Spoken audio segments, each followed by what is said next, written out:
was bracing myself for a Saturday night. Focused, hot and ready to take it on. There came a ringing on the telephone. She said, I'm thirsty and I've nothing to drink. Could you come over here and make a stop on the way? You think I drank all of mine, but I still feel like some more.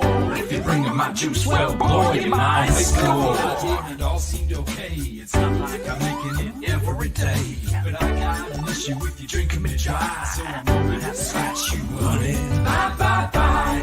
From the east side, from the east side. Bye, bye, bye. East side, from the east side. Bye, bye, bye. East side, from the east side. Bye, bye, bye.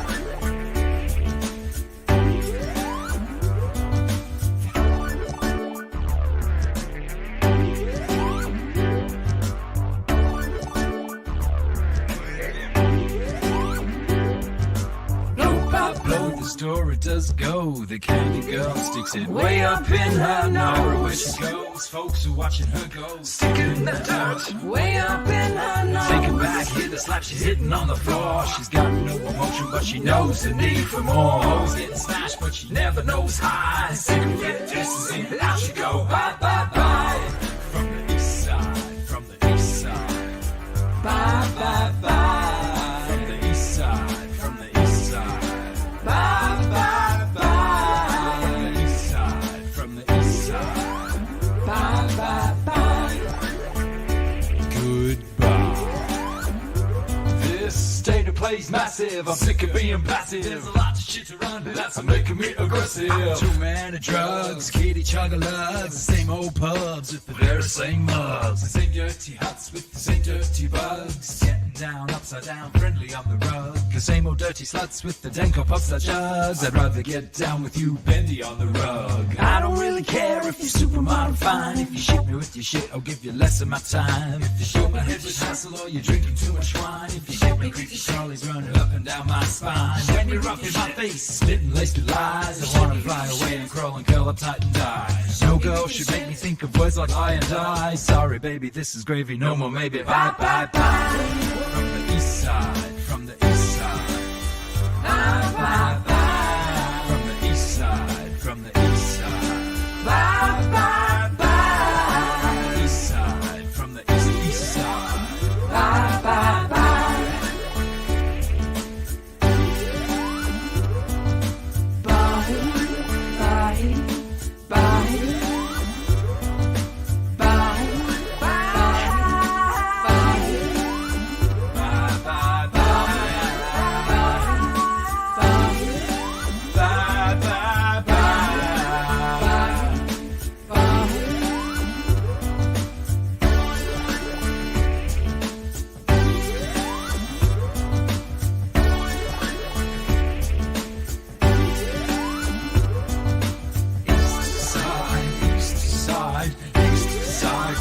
From the east side, east side, east side. Your mum's from the east side. I saw your mum over on the east side. She was selling fun to the kids. I saw your mum over on the east side doing favors for all the kids. We're all from the east side. I saw your mum on the east side.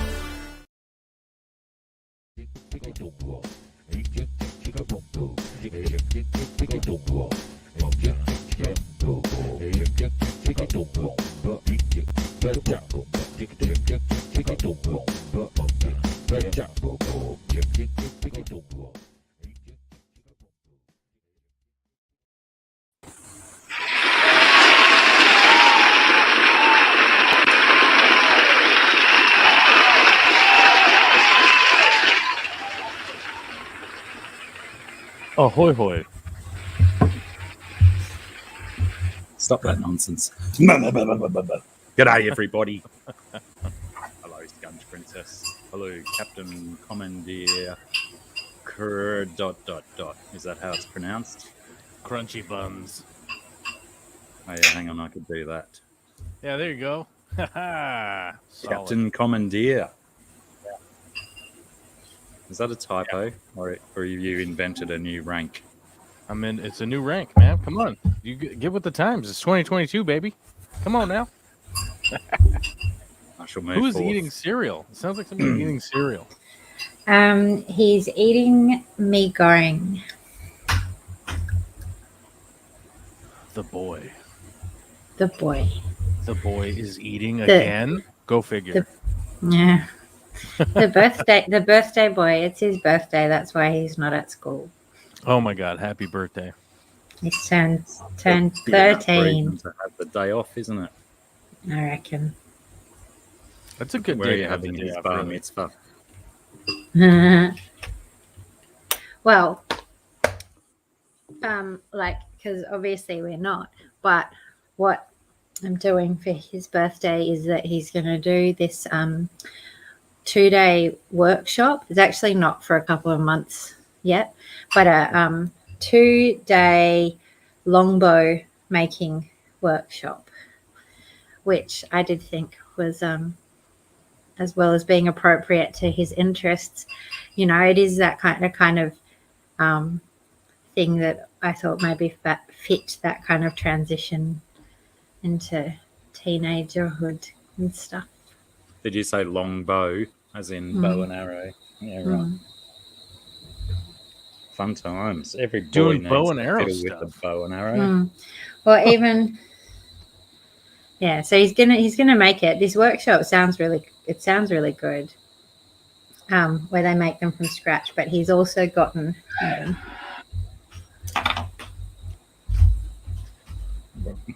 They should Oh, just Vince stop is and here, wait for wondering if you get your birthday off in Australia. No, not legitimately. The thing about Australia is that if you just want to have a day off, You just You just- do. you just take a day off. You just take it. You don't wait for them to give it to you. Australia, you take it. You take the day off. Yeah. They're holding the days off in their hands. Them. The big them. Them. You know what I'm talking about, guys. They've got the days off in their hands there. And you know what you got to do? You got to snatch them right out of their hands. You got to carpe diem those things. Legit, brother. It's true. It's truth. It's So truth, my anyway, guy. let's do some hellos to all of these people. Oh, you got to say hello still. Okay. We've got a fairly decent crowd in for the first bit for a change. S Oh my first off the rank, We have like Second- 300,000 second people in here or what? almost 299,097. 3 short. Dang it. No, 1,003 short. I think. I don't based on know how to. maths. What? I don't know how to count, bro. Come on. Just go with it. 903, I think. Anyway, S, big bucket of kudos to you in the post. What's that? Second or third week in a row? Oh, second. I think the hearts are our universal gauging system now, aren't they? And good to see you back on the mend, James. Well done. Sorry we didn't see you last week, but I heard you were ill. Actually, it says it in the chat. That's probably where I heard it from. So well done you, James, for getting through the cold. Huawei, judging. I wasn't judging in my thumbnail. I only judge very lightly, and it's for minor things, maybe. I don't know. Scotty, Alien World Aquatics, how are you? Donny G, g'day. Brodders, Aubrey, Austin, Rico, hello to you, mob. I ran out of breath, and it was only like 4 names in a row. Vidra, how's it going? Oh, whose stream was Middle on? Rico's. Nice. BJ Palmer, how are you, BJ? Did I say hi to Donny G? I think I did. Have a bloody another one for free, Don. Don't worry about it. I'll put it on your tab. G'day, GRB. How's it going? Vinoxky Fish Koto. Vinoxky has had a name change, I believe. 2 Dougs. How's it going, Doug? And Doug. Mickham, how are you? Awesome. Week is saved. I assume that's because we're all here on the stream. And because I burped.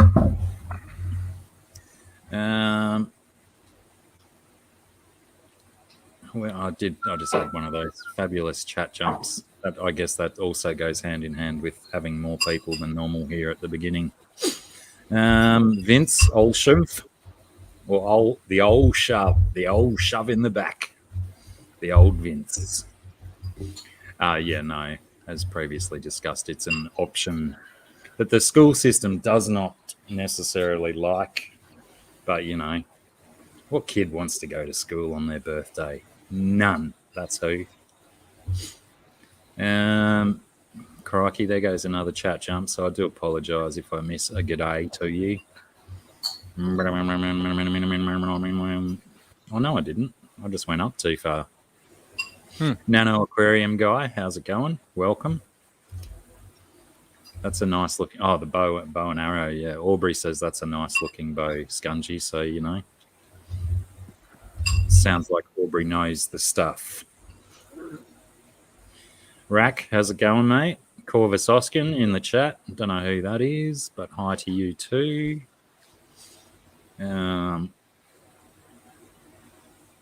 Aquamain, how's it going? I think I nearly made it to the bottom, and then the scrolly bar thing got smaller. Did you get there? Did you make it?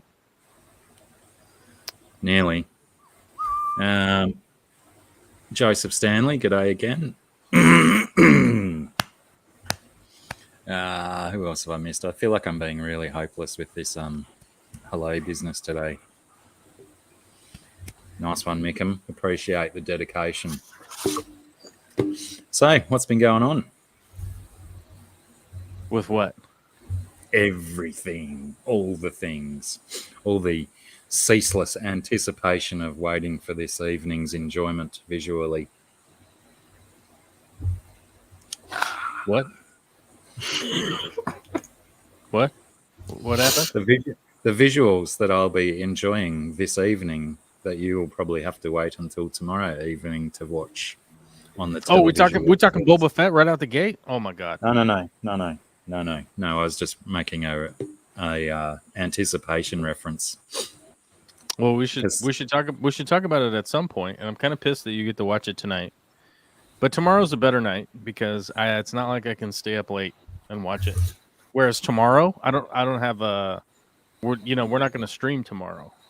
So when I get home, I can eat dinner, and then I can do some bath time with my daughter. Yeah, and then I think it's still like, and then I can be like, you have to go to bed now because I got to watch aliens shoot each other, and there's going to be fighting, and there's going to be laser swords, and there's going to be a little guy, and there's going to be a big guy, and there's going to be a monster, and then Danny Trejo's going to show up. I really hope he's going to show up. He's got his mustache is scary. I mean, come on. You can't. The kids can't watch this. It's so good. It was too small a cameo for him not to show up again.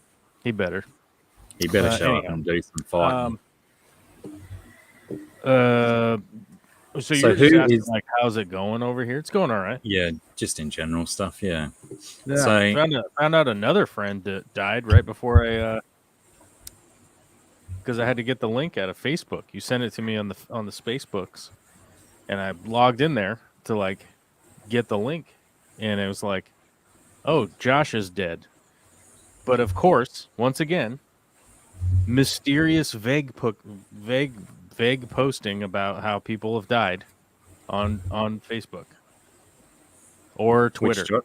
What Josh was it referring to? As a friend of mine. As a friend of mine. Not Beast Josh.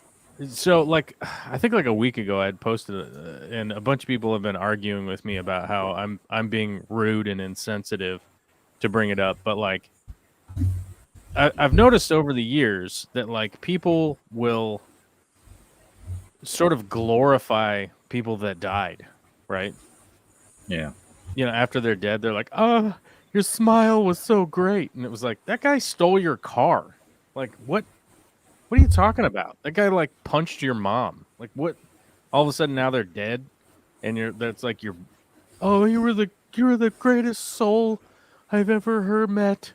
And you're like, are you kidding me? Like, what? Like, what's the deal here? But then it like coincides with those posts, and then nobody will ever say how somebody died. It's like mystery. It's like it's a magical mystery tour where people are just continually traumatized over and over again, just trying to find out how somebody who was like 43 years old died, right? Which is, by the way, is weird when somebody that's 43 is just like, oh, they died last night, and you're like, what? Like, what happened? Was it a car crash? Was it And then you don't hear leukemia? anything Like, else what's about going on here? Like, you know, it's just like, so it's like, am I supposed to call their parents and be like, hey, I heard Josh died. What did he die from? Can you tell me? Like, you're his parents. Can you tell me? I'm calling. You know, like what? Yeah, I don't know. It's nonsense. No one else would tell me. It's like this never-ending like nonsense. It's like this is how we grieve now, right? This is how we grieve now, while everyone's just has no idea what the hell is going on. We just post. The people that were like monumental douches. We can't talk about how oftentimes like their crazy bad life decisions led to them dying like 40 years prematurely, right? We can't talk about that. No. We all got to be. Just remember the fun stuff. We got to be mysterious in that. One time he high-fived me. Oh, it was great. Oh, shall live on in my memory. Joseph Stanley is asking, so who is the princess in the center? It's That's the Scunge Princess. The Scunge Princess. The princess of the Scunge, Joseph. She's Would the you like cream to tell, filling. you want to tell She's the cream Joseph a little filling bit to about yourself, Scungy? She's the cream filling to our Oreo sandwich. She's the good part. The good part, yes. The wholesome part. The pretty part. Yeah. We're just like that crusty black cookie thing. Whatever that. Jay's bedroom. What flavor is the cookie part on the Oreo supposed to be? Does anybody know? Is it supposed to be chocolate? Yeah, but it's like chocolate mixed with pepper or something, isn't it? It's ridiculous. It's so bad. It's like we mixed the chocolate with sand off the beach, and then we baked it, and it turned black. We used to get a similar chocolate biscuit down here that was cream in the middle, but it was I've not been able to find them for a long time, but yeah, they were so much tastier than Oreos. I could go through a whole packet just dunking them in milk and inhaling those things. We used to, I think, only have those. We only got Oreos not very long ago. I remember hearing about Oreos on like shows and stuff. Right. Yeah, but never I've having certainly them. heard about them many times. They're like prior to weirdly actually addicting. eating them. They're like weirdly addicting if you dip them in milk and eat them. I think that goes with most biscuits. True. I So, don't like them. you don't like You didn't dipping like 'em? biscuits in milk. Oh, no, I don't like that cream either. I think it's I gross. mean, it's mysteriously bad. Yes. It's It's kind like- of doesn't it's really like earn whipped- the name cream, It's does like whipped lard with sugar. it? Essentially. Yeah. Yeah. Yeah, it's pretty bad. So let's go back to my previous question, Scungy, and tell Joseph Stanley a bit about you. I don't really like Oreos. Noted. Written I don't it know. There you down. go. Now you know Is that it? everything, Joseph. You've got it all. Hell in a handbag. We did do a little bit of an experiment earlier between Scunge Princess and myself, when did? which we might explain visually what she does in a little while, Joseph. If Scunge yeah. is still try that, We can probably do that. because that Yeah. looks quite exciting. And Hey, wait, Scunge, I gotta ask, what's going on? What's going on with the new job? Are you laboring out there in the Yep. hot sun? In the Sure hot am. sun? Not What are you too doing? much. Not too much sun. Only a little walk through the sun, and there's only one bit that's really hot. Is like there's like one part of the job when I get really hot, but Okay. I'm enjoying it because I don't have any people.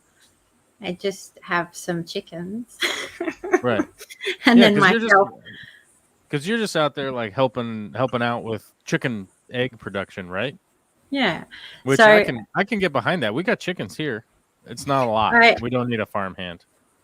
yeah, Maybe the future. there's quite a few chickens, but I haven't asked or tried to count them, like to know how many there are. But yeah, so I like I did collect the eggs and then do sorting and stuff like Well, that. how many eggs are you guys collecting a day? Okay, there's probably about 15 times 12, So 15 dozen, something like that, right? something like that. Okay. What the F is that number? 180? What 300. my stupid brain was like, I recognize that number. Yep, I got it. What is it, 160, right? Or something? I don't know what the fuck. Crikey, all of our maths is going. I can't even I'm work an it out. idiot. My Let's say brain like is 180. not Let's say prepared like to 100. So like 180 eggs. So there's probably like 250 ish chickens, something like that, right? Something That in that sounds range. right. Yeah. Because it's like when they're doing really good, they do one a day, but then there's some that skip a day, Yeah. because they're like, there's all these other ladies in the way and I can hold it, I'll just wait till tomorrow. Maybe I'll drop a double yoker. Yeah. Yeah. Or Oh, I you wish, guys, do you run them I over wish the light? that, Do you run them over the light to see if they have a double yoke? no, I'd have a Oh. light, Oh, you do? but I mostly don't use it very much Oh, okay. because it's easier to tell if they have cracks by like squeezing them and like tapping on them. You can it's look pretty at it. It's pretty It obvious. takes when a you got lot crack more there. time when you're trying to look at them in the light. So Right. I feel like it takes ages that way. That's But yeah. badass. I would be doing that. I got to admit, I'd be doing that if I were in your shoes. I'd be like straight up chilling in Australia, doing some housework, doing some art, taking care of some chickens. Not bad. Not bad. Not bad. Hey, is there any roosters around there? Do you got any boys flopping no boys. around, screaming at everybody and going bonkers? No boys. But No boys? there was a snake skin entwined in the fence when I went yesterday. Oh, that's great. That's great. Yeah. Just a highly poisonous murder stick, whatever those things are called. I haven't seen one out there yet. Oh, I did see a goanna though. That was nice. A goanna? What's that? A big lizard, monitor lizard. Monitor. Okay. Like a monitor? Okay. Was he like being aggressive or just lumbering around? Yeah. Yeah. I don't know. They're not very aggressive. They're much more very scared and they like to run away and run up the tree. I've only ever seen them be aggressive when you like run up on them on accident and they're like, "Good Lord, get out of here. The only option I have is to be gross." And you're like, normally they just run away. I think it's surprisingly how fast they go. You're like, yeah, they're very fast and they often run and then they like try to just stay stuck to the tree trunk and hope that nobody sees them. You're like, dude, you're like, hey, monitor. Yeah, I can just see you. I can just see you completely. Like you're right there. If a decent size one. I have eyes and a brain. I have both of those things. I can see you. You're just right there, being still. If a decent size one got hold of a chook. I'm not a dinosaur, dude. I'm not a T-Rex. I can see you. One did eat one of my chickens. Well, we had a pet chicken once.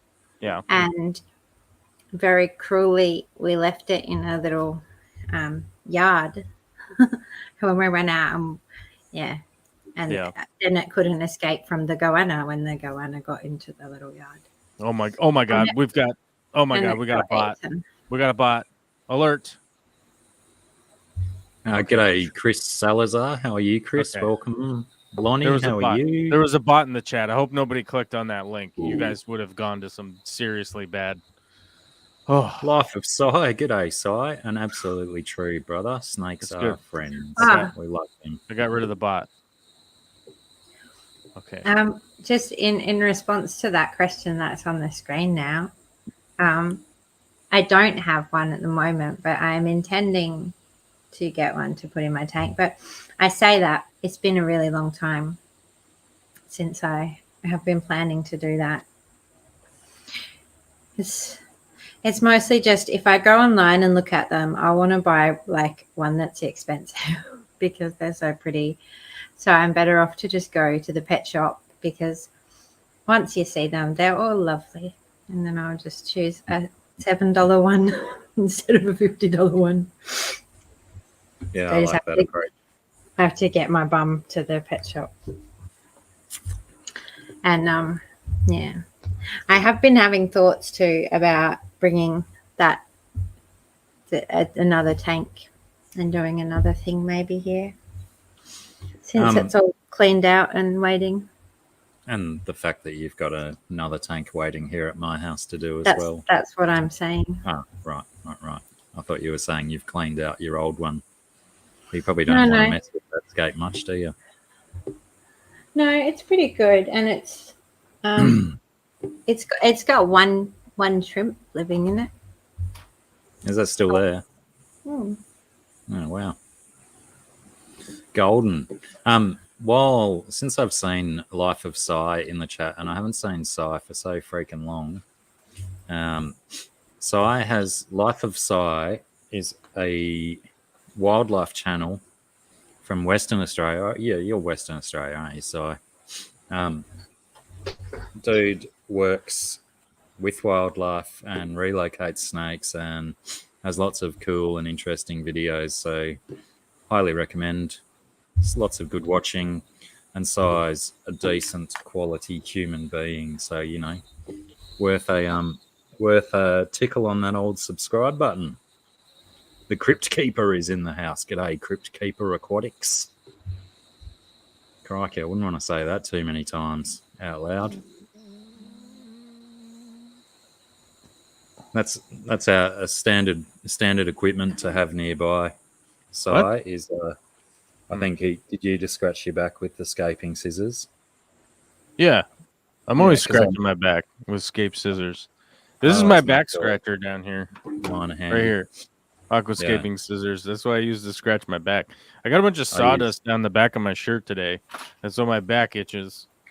And it's my own fault. It's my own fault because I'm dumb, and I shouldn't have gotten all that sawdust all over me. Sawdust. It was my fault. Yeah, I like the bendy tweezers also. Those are pretty good. I reach around your shoulder blades and stuff.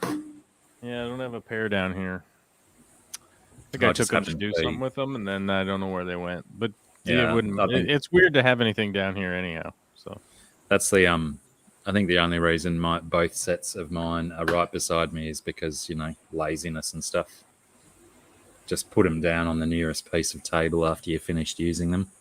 Mm-hmm. Where the hell is the forward button? Oh, here it is. Stupid email.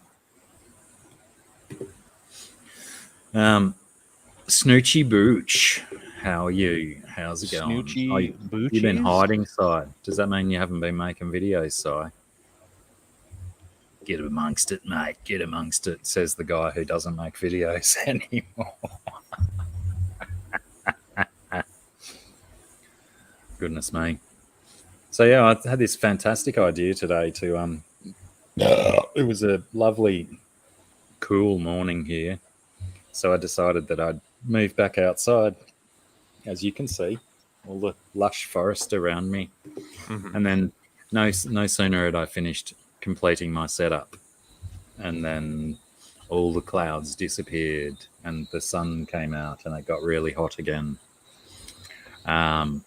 But yeah, I stuck with it. There's a breeze blowing, thank goodness, so it's not so oppressive out here. Hi. What did S say that got retracted? What was it? I'm only on the StreamYard chat, so I don't see what gets retracted and stuff. Oh yeah, I don't know, man. I bring up the YouTube chat so I can ban the bots whenever the bots show up. But a lot of times I'm not paying attention. So Yeah, don't like forget is to keep like count. is Crypt Keeper Aquatics, is that a bot? Are you a bot? Is that a bot? If it's a I don't bot, think if bots it's a don't bot, usually do oh, here's the thing. emojis. You know how to tell if it's a bot? If you ask if it's a bot, it'll do one of two things. It'll either it won't say anything, which means that it's a bot. But if it says it's not a bot, that also means it's a bot. That's just see? Look out. Now we know Skynet's real. My God. It's active. It's gone Proven. live. The scientific method wins again. Once again, now we know.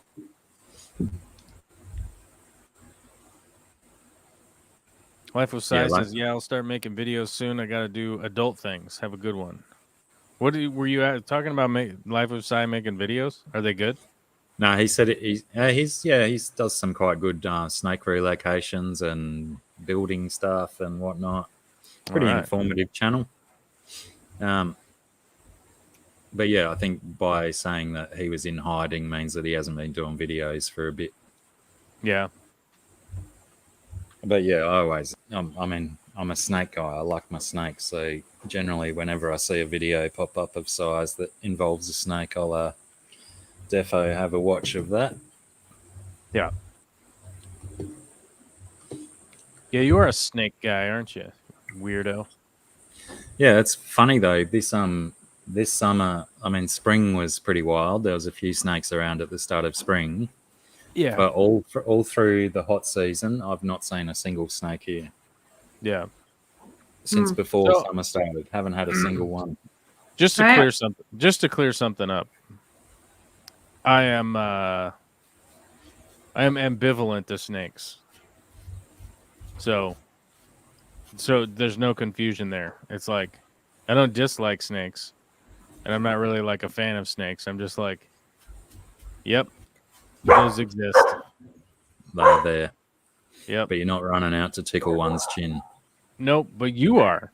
They get you going. They get you excited. Yeah, but I'm not going to Which fuck is with one that's going to contagious. kill me. That's contagious within its own right. Well, you don't go grab one that's going to kill you. Why not? Because I'm too old and frail and not physical enough or quick enough to get out of the way if it turns on me. No You know, yobbles, I guess. So's Okay. Size still a young chap, so some of the venomous ones that he handles, he's got age on his side and solid reflexes still. I'm getting a little bit old and slow in the tooth. He's got long in the tooth. He's got like the quick heel toe. Would imagine so, moves. dealing with extremely venomous brown snakes. The Browns. Oh man. Or the Dewgites, they are over in the west, the western brown snake, as opposed to the eastern brown snake. Eastern Browns, huh? And they're the second, I call them the deadliest snake on the planet because they're deadliest.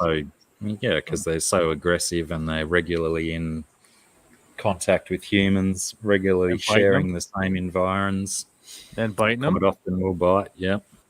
Oh The my only redeeming factor about brown snakes is that often they'll do a dry bite, which means that they bite. Well, here's bite, like. but they don't inject any venom. Well, there's like. Excuse me. Excuse me.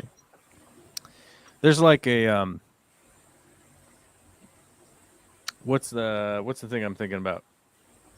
So a brown snake, you could pretty much be assured that if you were to hit something that you thought was a brown snake, is there any possibility that you could have hit something that you didn't want to hit? Because like, what else is long and brown that like does not deserve to be whacked by, say, a garden hoe? Probably multiple other types of snakes that we have that aren't quite as dangerous and brutal. Plus, they don't deserve to get whacked by a garden hoe, Yeah. even if they are brown. In my experience, they're only aggressive if they're cornered, and if you're going to start whacking at one with a hoe, that's when you're going to be more likely to get bitten. Yeah, Oh. they definitely don't They don't go out of their way to attack people unless they feel Yeah, threatened. I don't know what you all are. I don't know what you all are about, but I learned from the Mexican abuelita that you don't let poisonous snakes be around, because next thing you know, one of them kids going to get bit.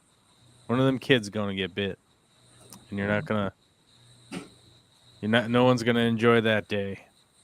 Yeah, And she was Mexican and like probably 1,000 years old. I don't know. She was really old, and I had no perspective.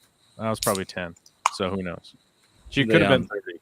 She could have been really could have been 30. Who knows? The place that I lived that had the most brown snakes, and there was like a lot of brown snake activity around. Like when we moved in the house, there was like baby brown snakes in the downstairs of the house. And anyway, it's also the place that I've lived that had the most small children and pets all running around. Right. And we would see the brown snakes like regularly. But nobody ever had an issue with them. So I was really like scared at first. Just the fact that they was there, just after seeing even one and just going, fuck. But yeah, they just really tried to keep out of the way. If you would see one, but only if they're like doing their like battling, when they take no notice of you. But otherwise, they try really hard to stay out of your way. Yeah. And like Campbell's son says, and But yeah, General Son. Blacky brought it up that people get bit and they die.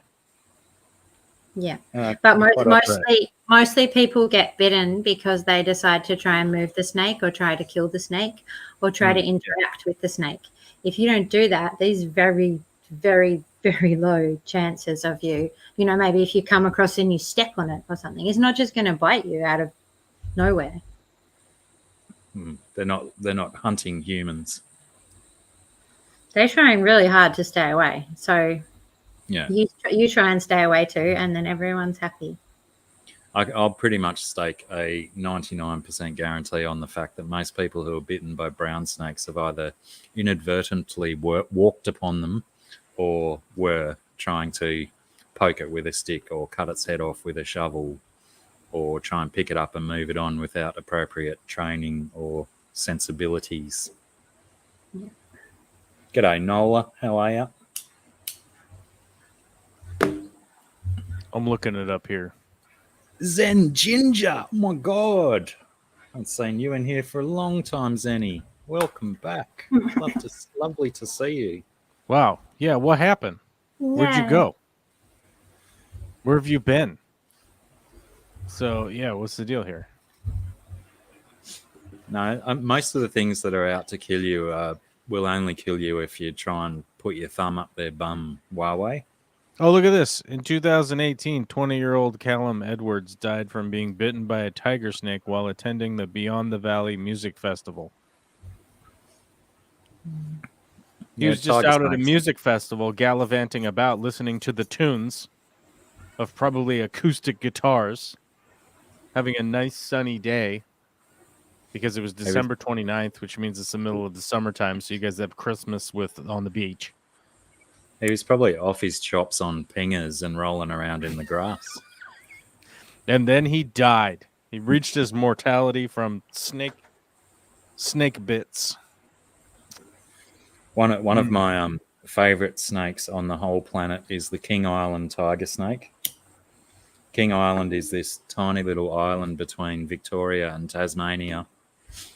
And it has these beautiful tiger snakes that are pretty much pure black with some yellow stripes on them. They kind of really define the tiger snake look, as opposed to the ones we get up here, which are brown and black with some mild striping. But those King Island tiger snakes, by crikey, they're a beautiful snake. But we don't even really get tiger snakes here, do we? Yeah, we do. Yeah, you better stay away from that tiger snake. Come on now. So you guys currently have 140 species of land snakes and an additional 32 recorded types of sea snakes. A large portion of these slithering reptiles are venomous, totaling 100 poisonous snakes in the country. Good luck. Good luck On a out there. website, There's like on a website, like- did they just use the term poisonous when That's what it trying to says be right there. educational about snakes? totaling 100 poisonous snakes in the country, right there. God, that Yeah, gets it's my goat. worldatlas.com. It's not Don't like eat the snakes, people. it's not like here's some goofy nonsense. It's just literally World Atlas. I mean, Well, it's a I misnomer guess if we don't trust World Atlas right now, I don't even know what we trust anymore. because we'll they're have not to throw poisonous ourselves as long as you don't eat the head. at the behest No, of the I think snakes. even you could probably eat the head because venom has to be injected, and that's what snakes do. Well, every time I've eaten snake, they remove the head purposefully. Yeah, exactly. So don't eat it. Don't eat the snake head. Don't do that. Yeah, but that's just saying. that gets my goat that on a, that sounds like an official kind of educational site, and they're using the wrong terminology. And when it comes to pedantry with snakes, I'm going to be pedantic. Oh my God! Look at this extensive list of Aussies that were murdered by snakes. Murdered, I tell you. Vicious, they got off on- savagely murdered. They got off on self-defense chart for whatever you call it. Couple of these are some old timers though, so not kind of suspicious what they were up to. Let's be honest. I mean, Mary Nichols was 83 years old, bitten in the ankle while pushing a wheelbarrow. I mean, this is all suspicious. 83 years old, pushing a She wheelbarrow. probably ran over the snake with the front wheel of the wheelbarrow. That's what I'm She didn't saying. I'm notice saying the cataracts probably played a big role here in this situation. You know what I'm saying? Lucky she didn't have COVID, because then she wouldn't have made the list of snake bite death. Oh, this was before COVID. Don't worry about it. I think she was COVID free. She had COVID 4, not COVID 19. Yeah, they just brushed it off in those days. Well, let's see. It was in 2018, so maybe she just had regular SARS. Who the hell knows? Maybe she had the swine flu. Who knows? Who knows what she was doing? She's a goofball. That old. I don't even remember her name, and I closed the website because it was stupid.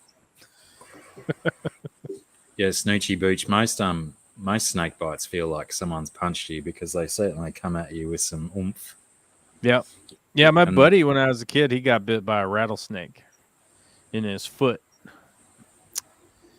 And it seemed like it didn't seem like he liked it very much. Didn't seem like he was having a good time.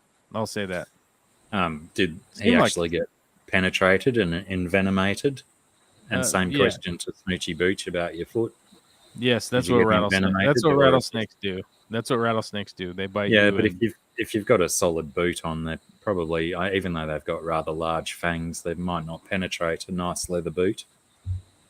Rattlesnakes? No, not. I mean, you're generally okay with leather boots. We were kids. We don't wear shoes. So when you get bit in the foot, you get bit in the foot, because it's hot and sunny out and you're like goofballing around. I think that's the funny thing about me knowing that there's lots of dangerous snakes around, and lots of not lots, but there's venomous fish in our creeks as well, and I still just get around barefoot in the bush and in the creeks. You did what now? Me too. It's just, it's more convenient in our weather systems to just get around barefoot, even though we know the dangers of it. Oh, out there? Yeah. Well, yeah, we were in Eastern Washington, which the weather's in the summertime is very similar to yours. It's very hot. It's stuff that doesn't get water on it turns into dust and starts tumbling around on the ground. You know what I mean? You know what I'm talking about. Yeah. You know what I'm talking about? You know what I'm talking about? Like the scorched earth Australia part. You know what I'm talking about? Well, Red Hot Chili Peppers have put a new song out about it, and it's all You think about I listened to that? You think I listened to that? I think I listened to those thieving criminals, those music thieves, those plagiarists, Maybe you will if you know it's about the bushfires that affected us. What did they those plagiarize? clowns, I don't know about this. stealing from Mike Patton, stealing Oh, just like directly, steezing from Faith No More, just like, oh, we're just gonna copy your style, but our bass player is a goofball who's like naked. and Australian. Flea? I don't Mhm. think Flea's Australian. Is he? He sure is, brother. Is he really? Yeah. How did he get He's to one of our America? greatest What did he exports. swim? What did he swim? Yeah. That's the only way out. Is Flea Australian? Is he really? Yeah. So he's the bloody one of the guitarists from Helmet because that's so relevant right now. One of the guitarists from Helmet. I've seen Helmet a bunch of times. Yeah, They're I've one of seen the him twice. goofiest bands. I mean, he's Australian-born American musician, though. Yeah, I think Or his his folks might parents have moved American or something, and he was just born in Australia. there. I can't couldn't remember, but I say. seem to remember something about just that. I just remember a story about him moving over when he was young, but I don't know. Oh, Now okay. I'm starting to talk about it. I can't remember the details very. I mean, I don't ever Yeah. recall him I having do like, remember an reading Australian about it. accent. That's why I say that. Yeah, I So would he was imagine that his born- parents probably moved over there very young, or after they had him, and he went over there very young. So he probably just grew Yeah. up with that California accent. I Flea like was born in Melbourne. His family moved to New York Born when where? he was 4. Oh, okay. Melbourne. Yeah, he moved to New York when he was 4. Like, yes, I Yeah. think he's Australian. He's not going to have developed too But- much of an Australian accent by then. Yeah, I'm like, I've never noticed any kind of accent except for Californian, I guess. Aubrey's comment made me go and look up Velvet Ant. They look really pretty, but I'm assuming that they sting somewhat, Aubrey. Do tell. Yeah, I had my not mine. My parents' lawnmower man was here this morning, and one of those massive. We've been getting these hornets around, these huge, big, massive hornets, and he was doing the blower bit of his job, and the hornet was hassling him, so he just kept using his blower to blow the hornet away. I was so expecting it to come back and hit him, but these things are like nearly 2 inches long. They're bloody monsters, so fat and junky. I think they're even bigger than murder hornets. Maybe they are murder hornets. Maybe Australia's spreading murder hornets to the world. You're the only person that I know personally, like in our country, that I've spoken to ever, who says hornets. Murder hornets? Oh, Aubrey, that makes thought- sense. All of our ones were wasps. Oh, Well, all hornets are wasps, but not all. No, hang on. How's that go? Yeah, not all wasps are hornets. yeah. Yeah, but so I didn't think that we had hornets. We sure do. Okay. Which one? Yeah, some idiot imported the what are commonly dubbed murder hornets out here. The giant Japanese bee-eating bee. And so basically, like, the Forest Service out here has been trying to hunt them down, and it's been 3 or 4 years now. And they're like, even at the beginning, they were like, well, we found some, because they only nest in like small groups of like 5 to 8, and they're like, well, we found some, which means they're out in the woods here, and they're like everywhere, and it's not good because they can survive on this continent for sure and spread all the I way think they across can- the Well, continent. and that's the thing. They're called the murder hornets because they murder bees, right? Like they give And it they're- a really scary name, but I think what I remember hearing is that they're Oh. not. Well, they're huge, and their bite or their sting is like way more powerful than the average bee. So if you get stung by like a honeybee or whatever, it's like feels like a quick pinch and then it hurts. It's not really that big of a deal. Apparently this one feels like somebody hit you with a baseball bat. Like, and I'm like, I don't feel like I got to go try that out. You know, I'm like, I'm good. Gonna steer clear of that one. I'll be all right. Flea was in Point Break, GRB. Sorry to change the subject real quick. He was Had to in look at the chat. Mystery Snow Garden, Guardians, hello. Great haircuts, great hair in Point Break. Lots of amazing hairstyles. I'll let you guys know that fact. It's not an opinion; it's a fact. Yeah, it was a good time. Good time for hairdos. G'day, Holly. Yeah. How's it going? Have you seen Dune yet? Have you watched the new one? I've not. No. What is wrong with you? It's Why do you still hate me? costing money to rent it. Why are you so mean? Why are you being mean? G'day, Bunny Viper. Again, hello for the second time today.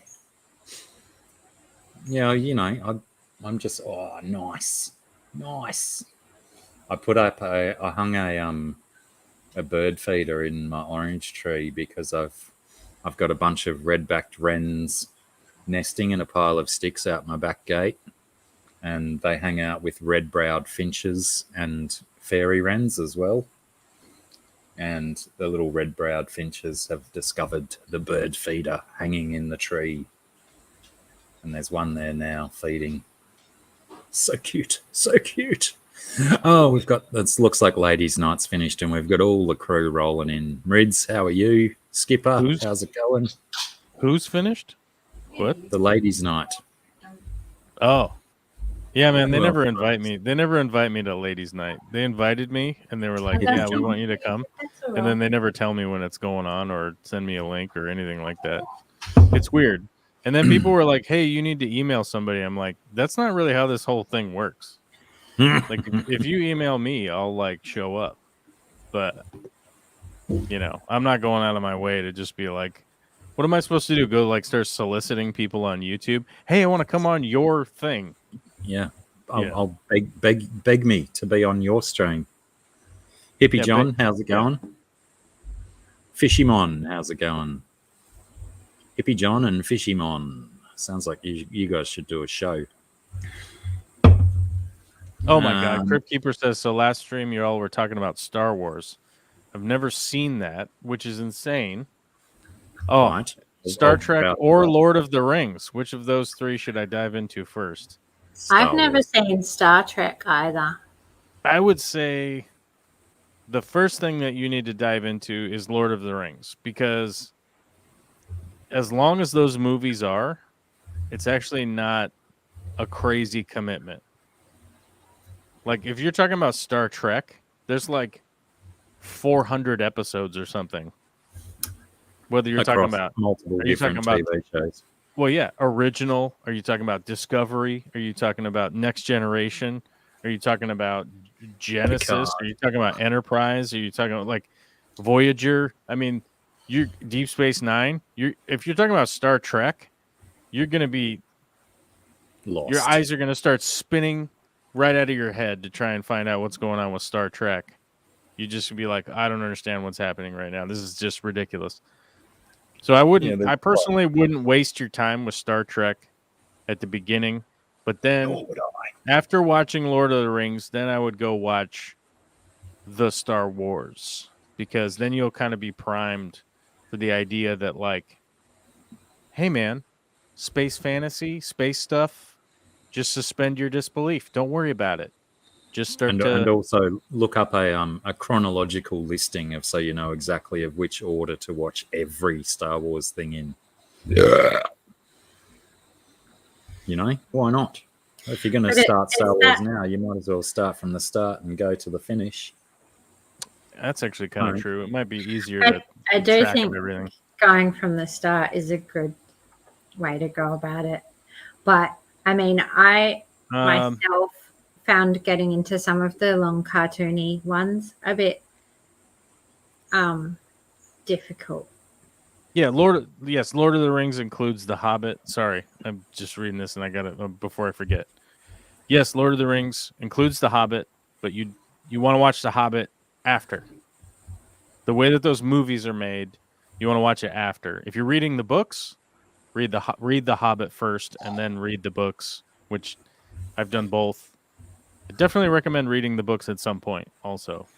And also, I guess I feel like watching- whenever I talk to people about reading books nowadays, they're like, I don't read books. I don't like learning or reading or anything. They don't like anything unless it's like candy and getting Lord of the 90-second Rings long out of the way TikTok would video. prime you for the Rings of Power TV show about to come out.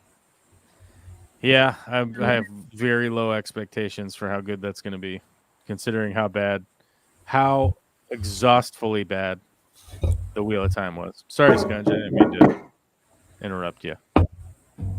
It's not that. I like so bad at talking. You're not so bad at talking. You're good. I It just takes was like, me like a lot. I don't know how to start talking and how to do it. That's why, like, about most of the time, if I go out and stuff, I just don't talk. you just don't. Of course you. I do. just Of course you don't. What do you think about the Star Wars, Star Trek, or The Hobbit? What do you think? About which one to watch first? I'd 100%. like- I would 100% agree to watch the Lord of the Rings first. I think I was gonna say something about reading books. Like, I think anything that has a book and a movie, I feel like you have to read the book, and then watching the movie is just like a little extra bonus thing you get on top of the joy of reading the story. Sometimes it's frustrating because they don't align, but it's like exciting because you get to see someone's imagining of the worlds that you've just been imagining. Right. But I feel like The Lord of the Rings is such a good adaptation. You know, it is. it is like it's that good that if you didn't read the books and you watched all the movies and like paid attention, you weren't like texting people the whole time. I think you'd have a really good foundation of like knowing what happened. You know, you're like, you wouldn't be like, oh, so that guy became the king or whatever. You know, you would know. You're like, oh yeah, all that stuff happened, and it tells you, you like, there's no parts where you're like, well, what happened there? It fast forwarded for 2 years. What happened? It doesn't do that. It doesn't skip that. And it in Jeez, fact man. includes all the walking too, where you're like, it takes a long time to go over there because it literally just does take a long time to go over there. And I feel like every day when you're out there, you could run into a brown snake or a sea snake or a tiger snake or a king snake or whatever. You could run into. I'm just saying, if you walk around a lot, there's going to be a lot of snakes. That's all I'm saying. Wasn't it that Australian kitty that you like who did that song, the walking song or something, that was the Lord of the Rings thing? Maybe. It's familiar. I can't remember it, but the one that popped into my head was the run, run, run, jump. I do. With Yoda on Luke's back. What's that? I said I do like that. Something about seagulls or something. It's about seagulls. Yeah. It is. It makes me very happy. I love that song. Yeah. Vicky hates that song. She's like, what's wrong with your brain? And I'm like, I don't know, but this makes me smile every time. The better question is, what is wrong with her brain? That she can't understand. She has like a cursory understanding of Star Wars. Like, like she knows who Vader is. Like she knows what's going on. I swear, I will be honest with you guys. You guys have got to understand something. Victoria absolutely hates, like to her bones. Like her bones start aching, laser pain into her body when I start yammering on to her about like Boba Fett's backstory. She's like, I just want to watch the show and I just want to see what happens in the show. That's all I want to know. I don't care. Stop doing that. Don't want to know. I don't know. I don't want to know where he got that armor. It doesn't matter. I don't want to know. No. Is he? I don't care that he's a clone. I'm like, but stuff's happening in the show and you don't know that he's a clone and it doesn't make any sense. How are you watching it if you don't know what the hell's going on? You know, and she's like, I'm watching it. Okay. Just shut up. And yeah. Just let me like- learn the tiny little bits that I want to from what I can Yeah. see.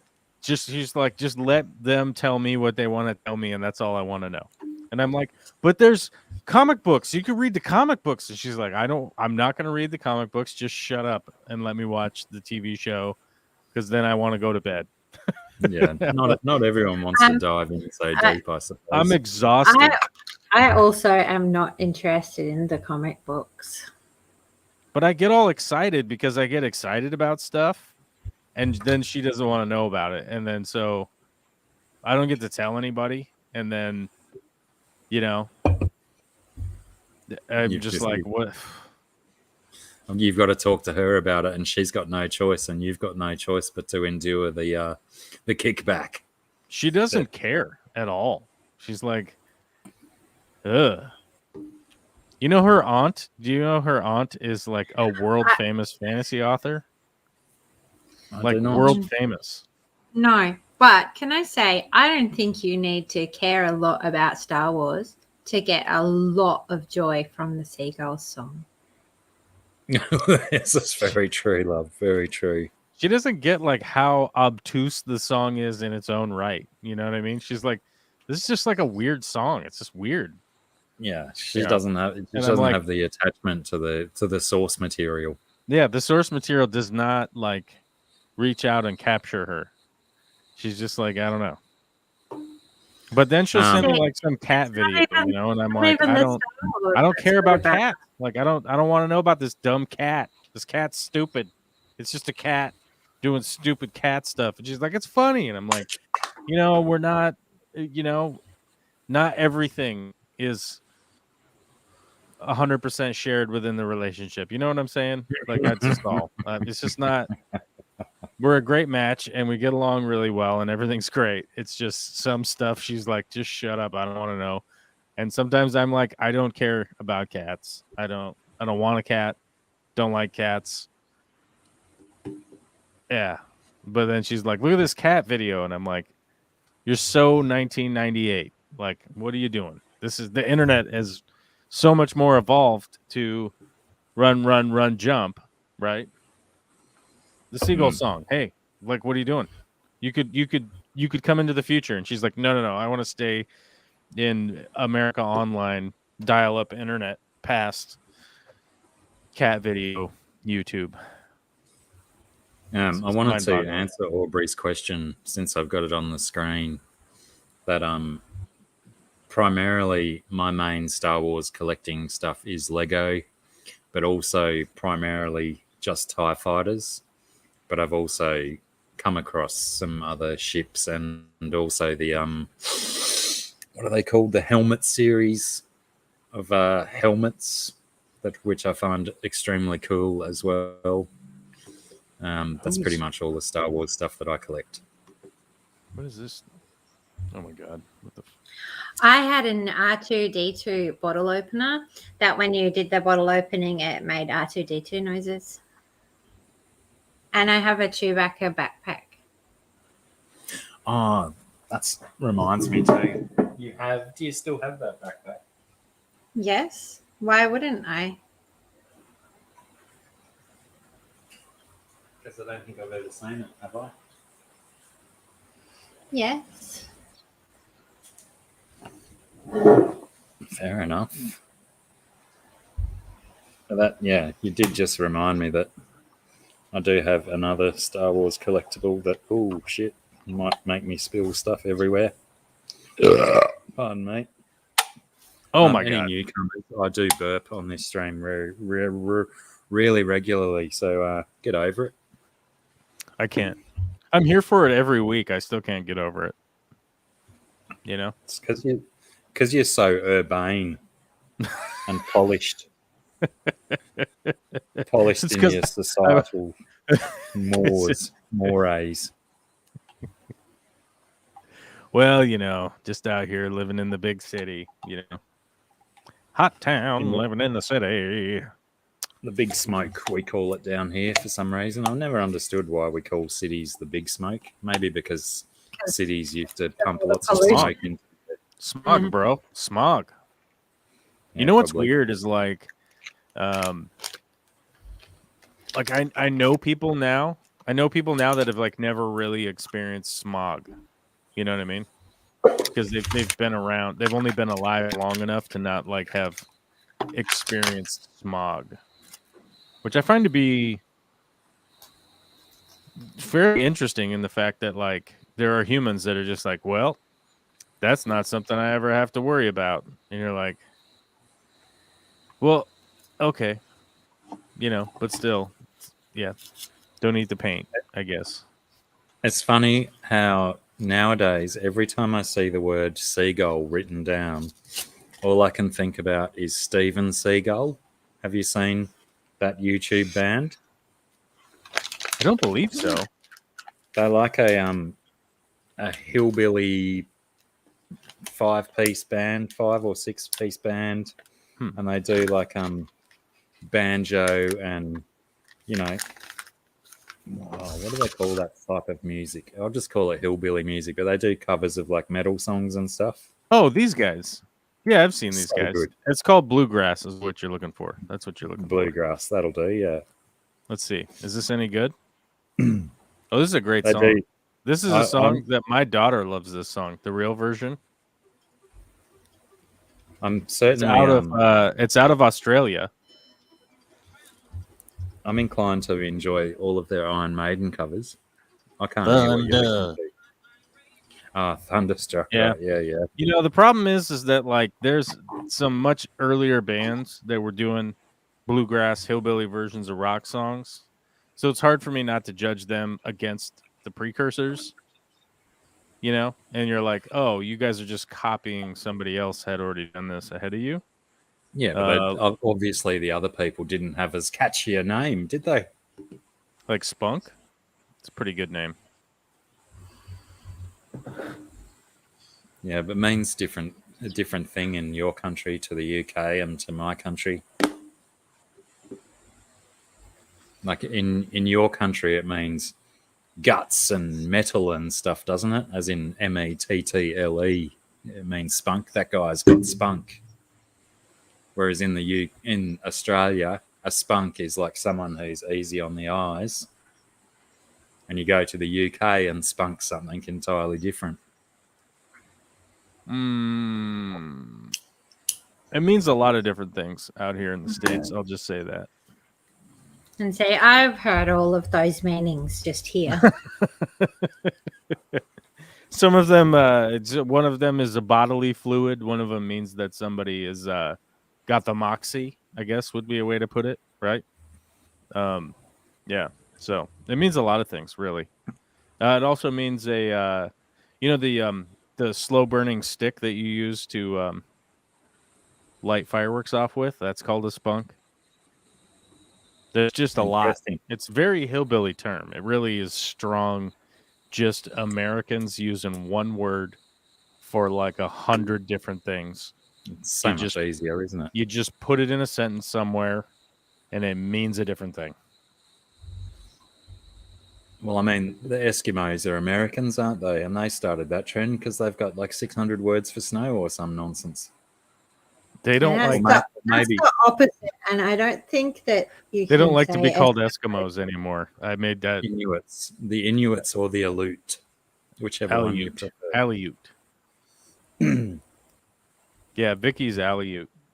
They don't like to be called Eskimos, and by the way, if you call them Eskimos, they get very mad. It is very much not a good move. I'm just saying. I'm not calling anyone an Eskimo. I'm just saying the word. So just chill.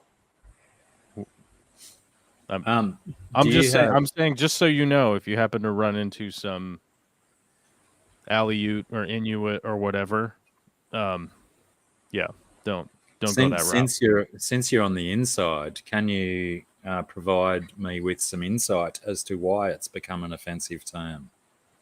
Does It's it like an mean N something? word for them, basically. Basically, white people gave them that. They called them that. And it doesn't mean that that's not who they are. It's just somebody misheard them say Eskimo once, and they just called them Eskimos. Sort of how, like, they called them Indians forever, and this is not India. You know? Like, this is not even that continent. Yeah, that one always spun me out. But was when they called Native Americans Indians, was India known as India? Yes. They were Righto. trying to go to India to shorten the spice route. That's why they were going that direction in their That's why boats. they found America. That's how they crash landed onto America, and there were brown people here. And by the way, they didn't bring anybody that spoke Indian. So they just assumed, "Oh, we're in India. That's where we are." Like Gotcha. that's where Right. we at, bro. Like they said there was brown people here. There's browns. Look, they're over there. There's the brown people over that direction. And we're in India, so that's where we're at All now. adds up. And we'll just call Well, that's- everyone Indians. And That's then two things I've learned today. they just never, ever, no matter how many times they were corrected, did they ever decide to go like, we'll just call you guys Palominos instead. Cherokee or Aleuts or whatever, like whatever the name of their people were. They just were like, no, we'll just call everyone Indians, all of them. It would be like if the other way around. It would be like if we went to Europe, right? Like let's say we go back like 300 years, 400 or 500 years ago, and we got on a boat and we just went to Europe, and then we like infected everybody with our diseases, right? But while we were there, we ran into like Norwegians and we ran into Swedish and Finnish people and Danish and Germans and Italians and Spaniards and all those people. And we were just like, Yeah, that's where the term whitey came from. we called them all Australians. We're just like, we're in Australia. Like there's just all these people are Australian. And they're like, no, we're Italian. Hey, they're doing Italian stuff, whatever Italians do. And you're like, nah, Here. Oh, no, you that's guys in are New York. Australians. And by the way, come over here so I can cough in your mouth. Have some smallpox, you guys. Do you like that? Because the funny thing is that none of the Native Americans were living with barnyard animals like the Europeans were. That was kind of the big thing. G'day, Alyssa Bentley. Europeans had all of the immunity to all those diseases that they got from, basically sleeping in a pig trough with the pigs, with a chicken on their head, and cow pooping in their living room. They were just like, well, we already caught all those diseases and everyone already died. Remember the plague? Yeah, that was just because we're disgusting and dirty and gross. And then they all died, and then we all, but not everybody died. See, so now we're gonna make boats and do some boat stuff. Yeah, whatever. Weirdos, dude. Very much. Yeah, weird. PC is hard to keep up with. Some would say it's a waste of time. Some of it is. To keep up with whom? So now we know the history of why Americans use one word to describe many things. All right, that's a pretty valid reason, I think. Go back to the Indians. It's why English is the hardest language. It's the most difficult language to learn.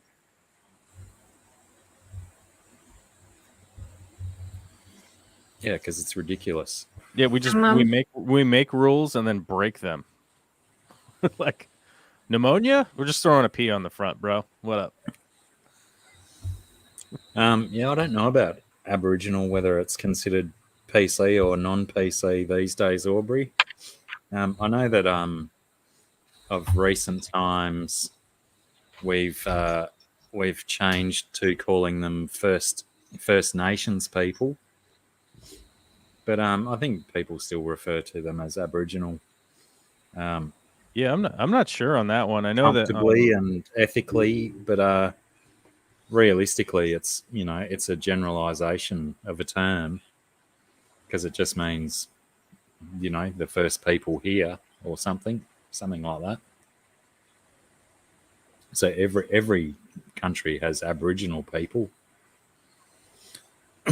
So just by the simplicity of its definition, it probably shouldn't be PC because, like Joel was saying before about referring to all of the Indigenous peoples as by their people's names, right. that's how we should do the Aboriginal as well. Like the people around here are Bunjalung people. Mm-hmm. It's our local Aboriginal tribe's heritage is Bunjalung. Right. And there's thousands of different names around the country for all the different tribes and groups and countries, nations they call them. But I'm pretty sure they took the word nation from English tongue. Well, I don't think that's a First Nations people word. well, yeah, it's an English word. Yeah. Oh. It could be loosely translated. What, nation? Yeah. No, that's just an English word. They've got. Jesus, that was a quick one. I thought you were going for a ciggy, and all of a sudden you're back. I did. I just didn't smoke very much of it. One big puff and it's gone. Scungy's the meanest smoker on the planet. Maniacal. My ears are hurting from the earbuds. You always just do one at a time and then alternate them. I used to do that. I don't wear earbuds anymore. I just guess what people are saying. I don't like them. I try and prop them like not quite in my ear hole. Mm-hmm. That's a bit more comfortable. G'day, Joshua. Yeah. Obviously, not the Joshua that we were talking about earlier. Oh, different. Stephen P. Oh, wicked. Stephen P. got his art, Scungy. Oh, yay. Wow, that got through pretty quick considering it wasn't posted that long ago.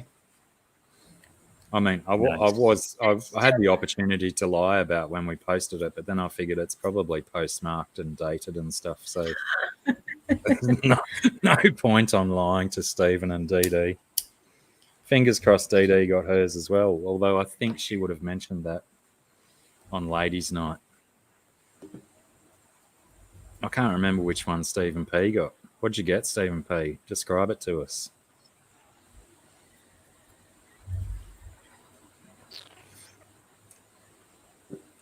And Scungy as well. Did you decide whether you were going to do new stuff or continue on old stuff with your with our experiment? I don't have a lot of time, but I would rather probably do something new because, like I was saying, if I'm not focused, I don't want to go on to something I'm working on if I'm not in the right frame of mind. But potentially before you start something new, would you hold up that one that you were working on for the viewers at home? For those playing at home? Or have you put it somewhere else? I guess, no, just maybe I have. But no, I think it's just over there. I can show it. It's just like not that exciting.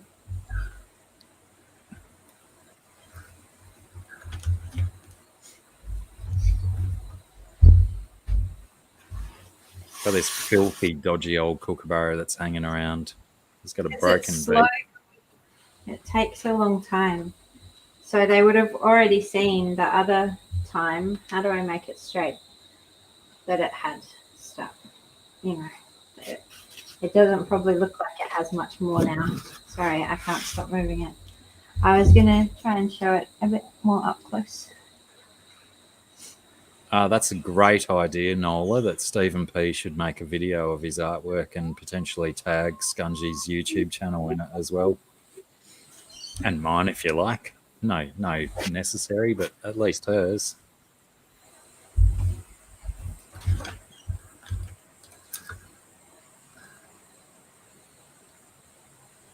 It's a big rap from Moodle. A few beers in, and I'm struggling to say Moodle. That's better. I think I said it right. Righter the second time.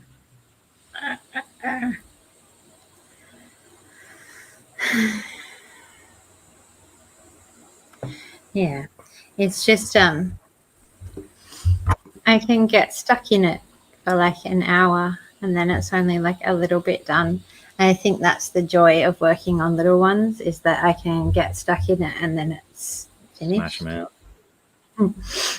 Whereas the big ones, and I have to be in the right like space to do some. So sometimes I'll have ones that I'll start and then they just have to sit and wait for ages for me to be ready to do them again.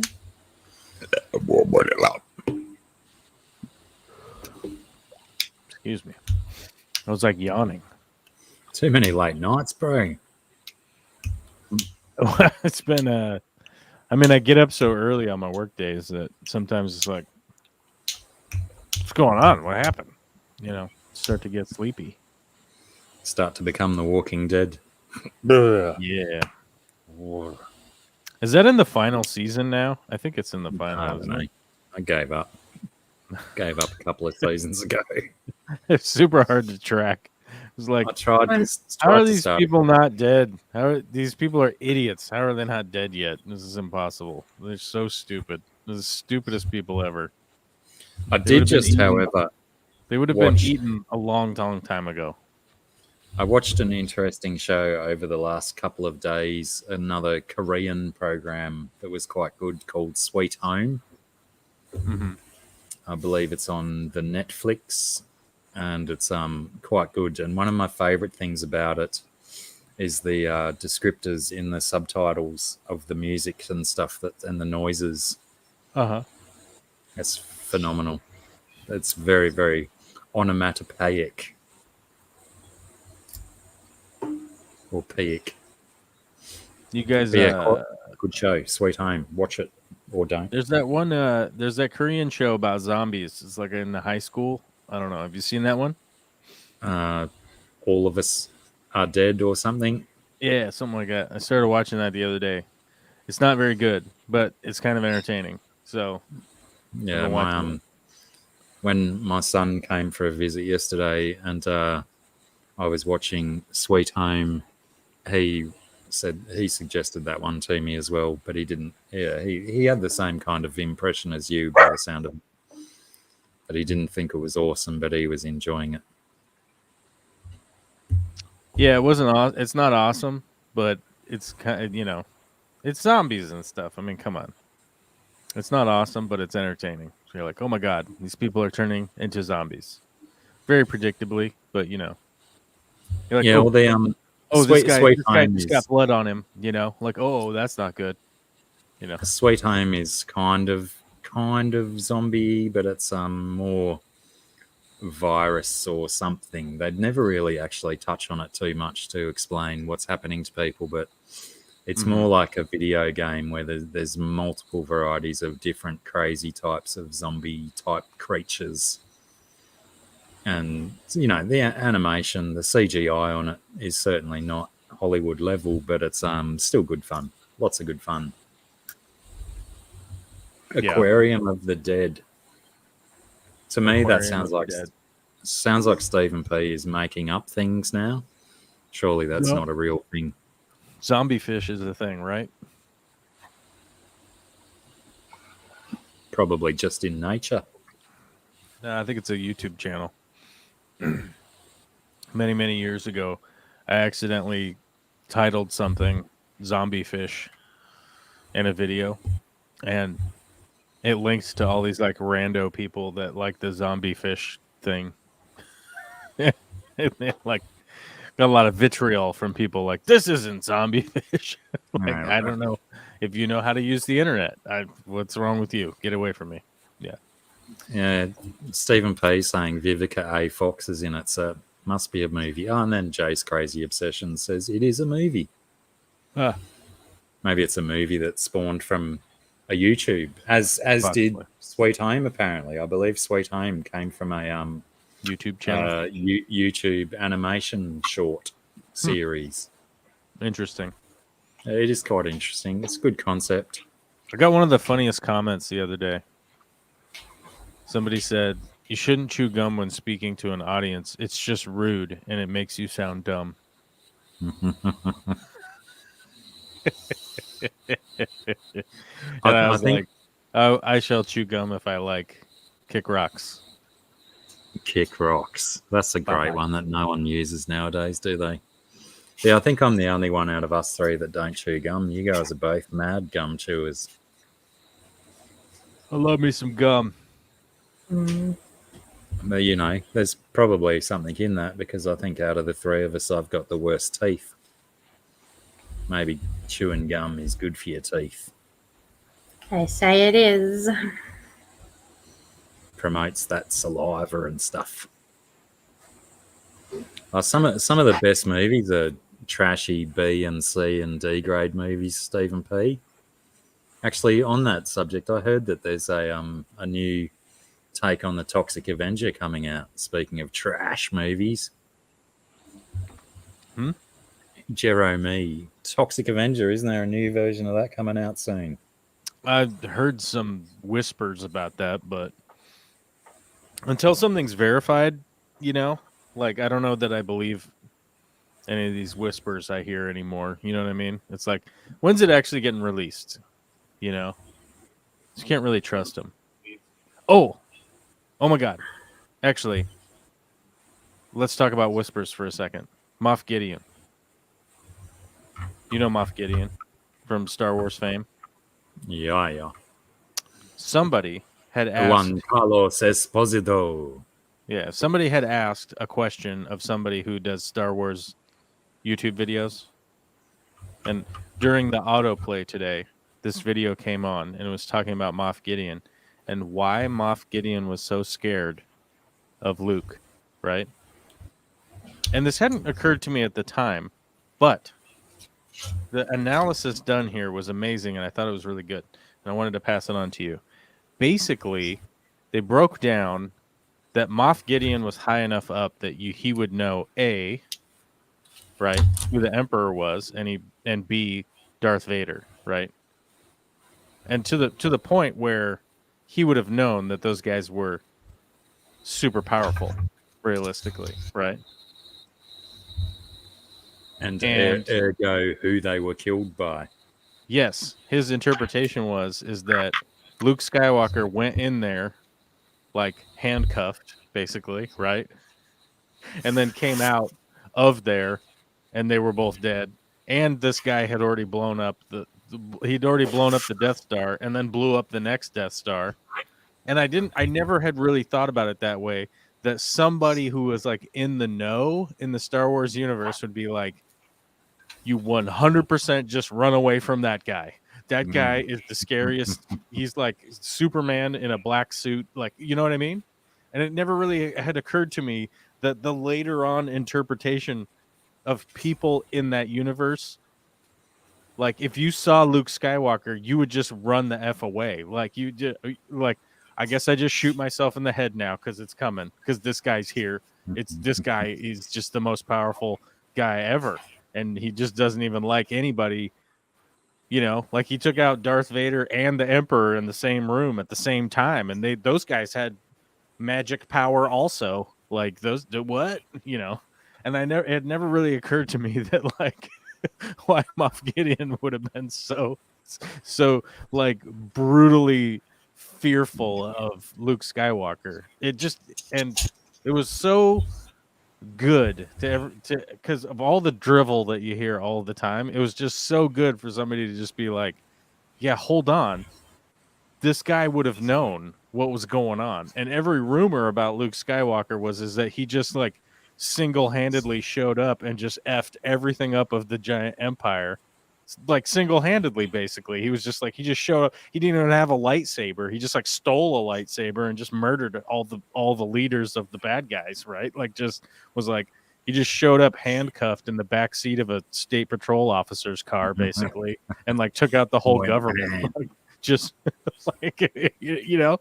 And I was like, oh my God, I'd never really thought about it that way, that like how terrifying it would be to like see Luke Skywalker. Somebody would be like, I heard Luke Skywalker's on the planet. And you'd be like, what do you mean, the boogeyman? There's no way the boogeyman's here. And then it's like, whoosh, oh my God, the boogeyman is real. Like, Booba Yaga is real. You know? Like, And apologies to whoever it was saying before that they hadn't seen Star Wars. We didn't preface that with a spoiler alert about 25-year-old movies. No, hang on, 30-year-old movies. yeah, what was somebody requiring a spoiler alert? It's just a common courtesy, you know. When we found out that someone hadn't seen Star Wars, we shall and then we shall have what we call a callback here in order to speak to those people who want a spoiler alert for a 25-year-old movie. We shall say, kick rocks. That's almost a better hashtag than a spoiler alert. I could understand if you hadn't seen Turner and Hooch, right? Like, I could understand that. I could be like, original. I could be like, oh, maybe you never saw Turner and Hooch with the world famous Tom Hanks. Maybe you never saw that movie. I could understand it. And maybe you didn't want it spoiled. But spoiler alert, Tom Hanks wins after the dog gets shot. But like, I could understand how maybe you hadn't seen that movie. But if you haven't seen Star Wars, and we were talking about Star Wars stuff, here's the deal. You don't need a spoiler alert because you don't know what the heck we're talking about anyhow. If I say Moff Gideon, it means nothing to you. It just would be me like saying wizard poops or whatever. It doesn't matter. You would just be like, that's a thing that I heard some words or something and don't know what that means. Right. Snoochie Birch says that they'll probably never watch it. Just not my thing. Might I recommend? It's required. Turner and Hooch instead. Yeah, you should watch Turner and Hooch. The original, not the remake. Watch the original. It's so good. Boy, I tell you, it's so good. That was the first movie I ever watched. Kindergarten Cop. While we're on Turner and Hooch, right? That was the first time in my life I ever saw my dad laugh out loud at a scene in a movie. Really? Ever, actually, yeah. I think. Wow. That's the first memory I can remember of him laughing was when we watched Turner and Hooch as a family. That speaks volumes about your father. I mean, really. I mean, it was the bit in the car where the dog had all the strings of drool hanging out of its mouth and stuff. Here's the thing. I wasn't even going to ask what your dad had laughed about because my immediate assumption was the drooling dog shaking its head. Because it's such a dad joke. It's such a like... Hey, Scungy, for some reason your phone has kicked itself out. But we tried this earlier.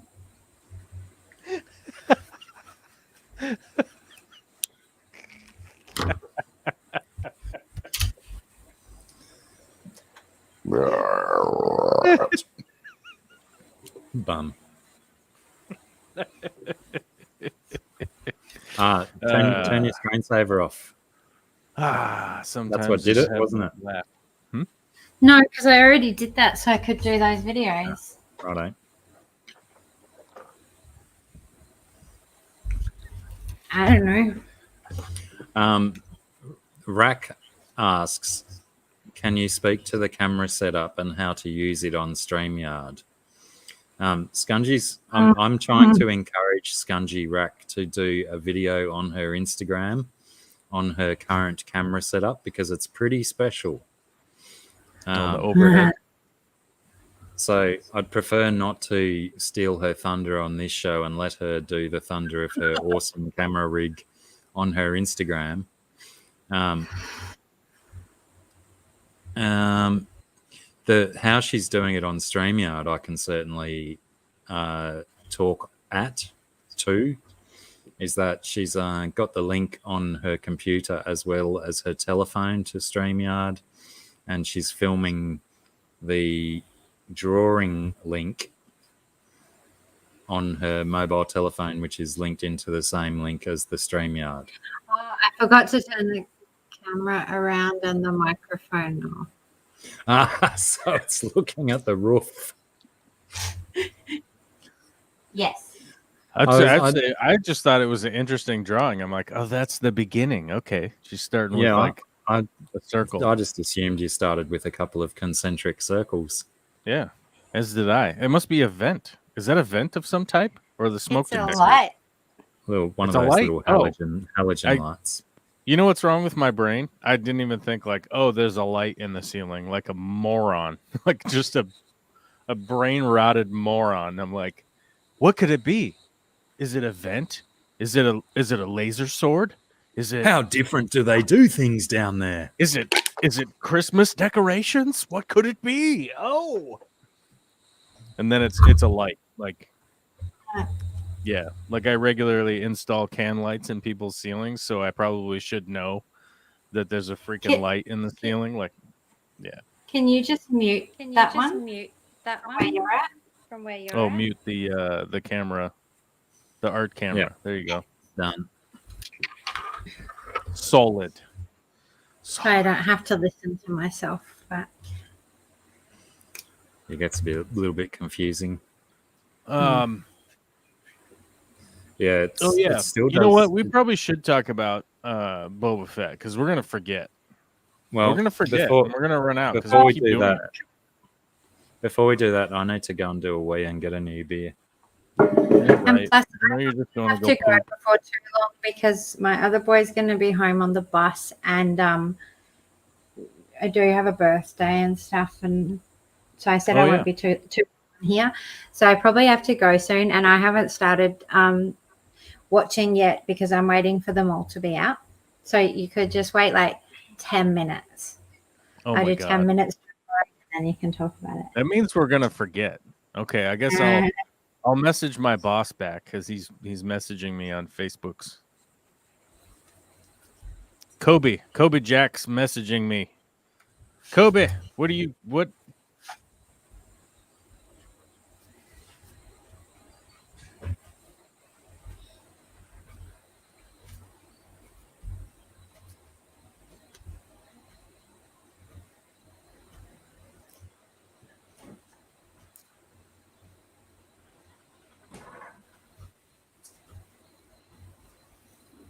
Oh, what did I miss? Scungy's camera's gone again. Ah, bum. That's a shame because I thought it was going to work.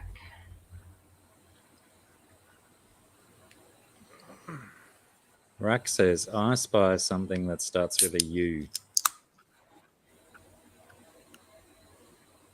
On whose camera?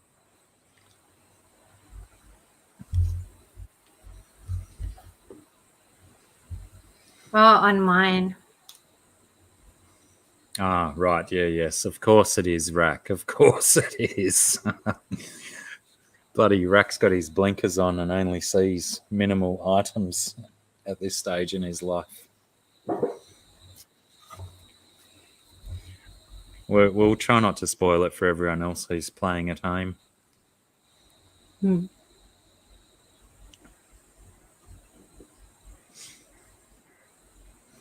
Yeah, finally it looks like it's working. I wonder, is it just because how many other boys do you have at home? I've only got one here, and he Yeah, is right. not on the internet.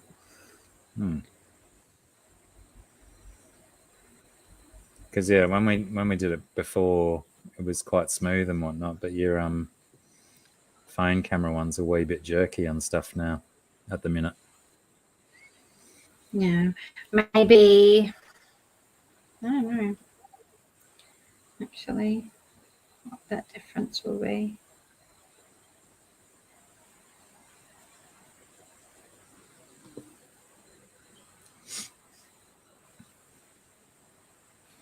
Yeah, wait till you see the video on the actual rig itself, GRB. It's quite impressive how it's achieved.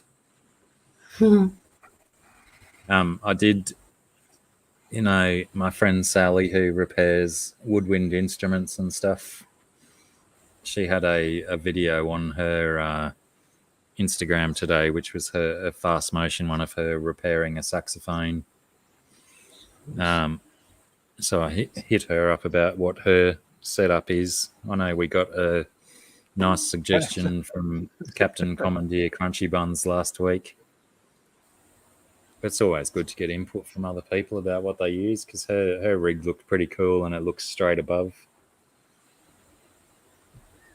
Like your one does now across your painting. I mean, your drawing, but So did she answer you?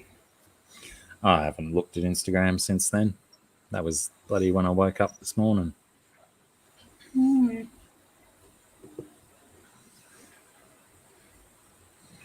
Oh, it's kind of funny. Like, have you ever had somebody that's like going totally crazy at you on Facebook, and you're like trying to have like a conversation with them in the comments kind of situation, and you're like, it's one of those things where you try to respond to one of the things, and then by the time you check it again, there's like 6 comments from that same person, and they're just I'm getting familiar like with this procedure.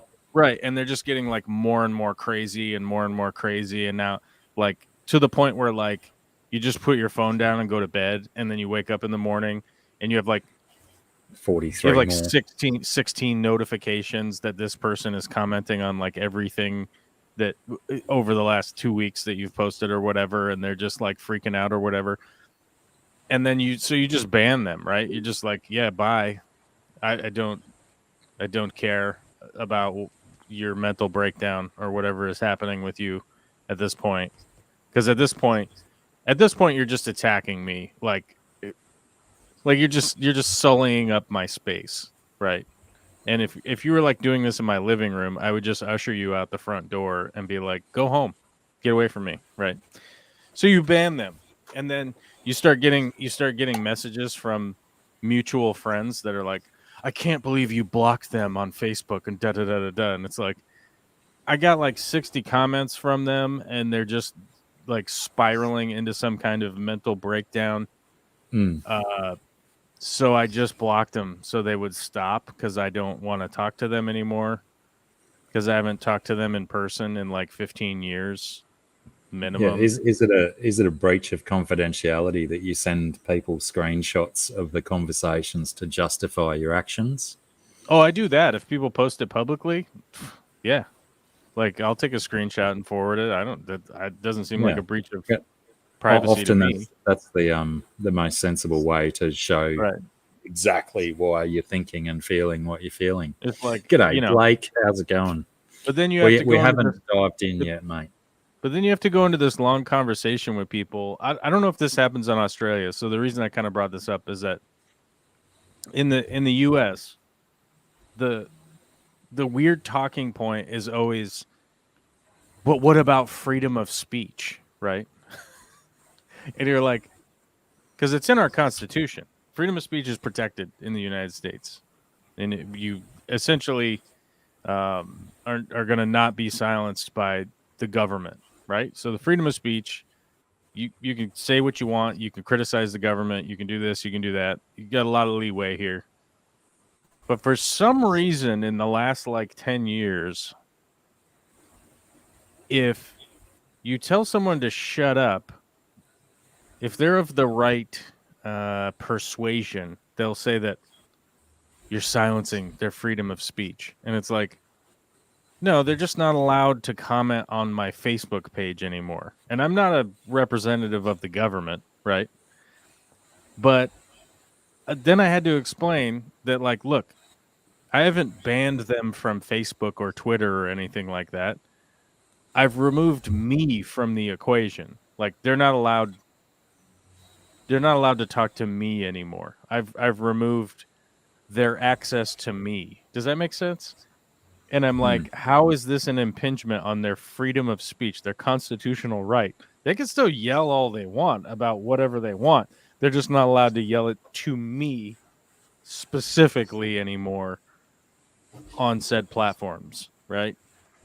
And then doesn't your right to do that? That comes under the same bloody blanket, doesn't it? Like, your camera dropped out. I brought it up in terms that I was hoping that like the average person would understand. That I go, I have boundaries, right? As a person, like my autonomy as a person, I have boundaries. And when you breach those boundaries, I get to go, hey, F you.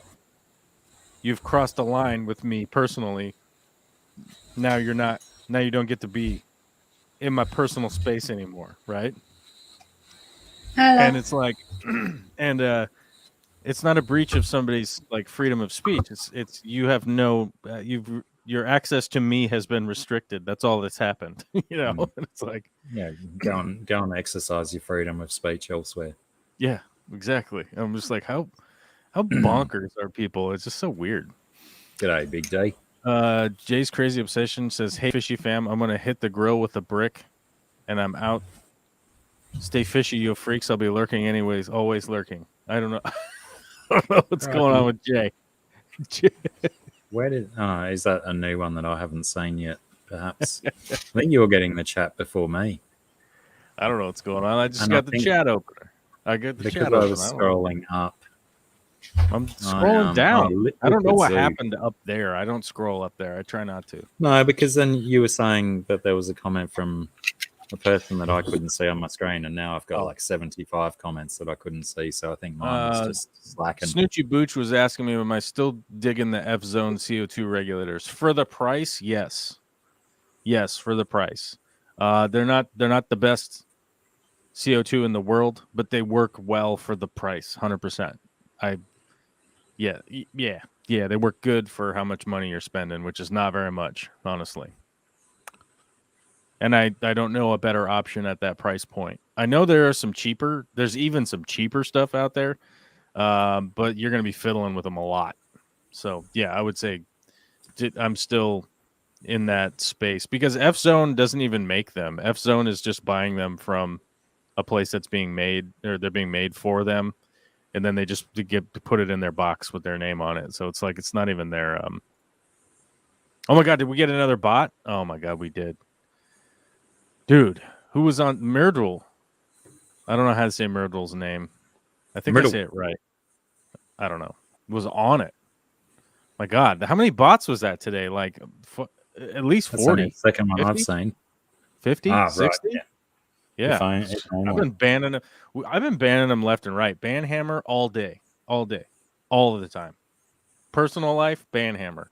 YouTube, banhammer. Facebook, ban. Everyone's getting the banhammer. That's how it goes. You get out of line, banhammer. That's it. We're good. So I don't think I got confirmation before about whose stream Riddle was on. Was it Rico Stan's stream? I'm gonna have to go back and watch, get a little bit of insight into the brain of the Riddle Singh. I don't know who's on anybody's streams. Like I wish I knew. I wish I would know, but I don't. I can't even keep up with it. Like everybody has a live stream now. So I should probably cancel mine and start doing something else, like something. I don't know. Stop animation. Probably. Sorry, I'm gonna go.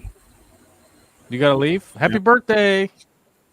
I don't know why your camera kept cutting out, but when you had your camera on, your main screen that you've got as well was a little bit jerky and whatnot. So potentially next time we try and do like simultaneous you doing art, we get you to restart your router or something prior to make sure your internet's fresh.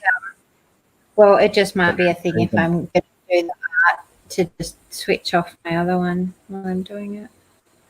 Maybe because even now you're jerking and your resolution's dropped and stuff. So maybe you're just having Joseph Stanley has a good point here. I complain about getting supporters, and I'm aware of it. But no one else does commercials. Can I just confirm for a second that it's not Scungy's birthday? It's Scungy's middle boy's birthday, 13 today. Did she give birth today? Yes, today, 13 years ago. Did you give birth Then it's your birthday. We call it birthing day, but yeah. That's how that works as far as I'm concerned, because I've never gone through the function myself. So happy birthing day to the mums. Happy What did you birthday say, to Mom. Scungy? You were crackling up then to me. I was saying we always say happy birthday to the kids and then happy birthing day to the mums. Nice. Makes sense. But yeah, this was my See you, favorite. Snoochie Booch. Thanks for hanging out. My best Sorry, Sandy. favorite fun birth was this one. So I don't know. Your best It was favourite what? Fun birth. Ah, right. It was the good one. The easy one, the quick one. Now I'd like to say that was 12 hours. Yeah, that was my quick one. 12 hours. Oh my God. Mm-hmm. Yes, that was the speedy, fast, lovely, quick, easy one. Compared to, I don't know, 16 hours and 72 hours. 72. That doubles my oldest boy, who was 36. That was crazy. It was very bad. And it got real dangerous in the end. But anyway, we're both alive.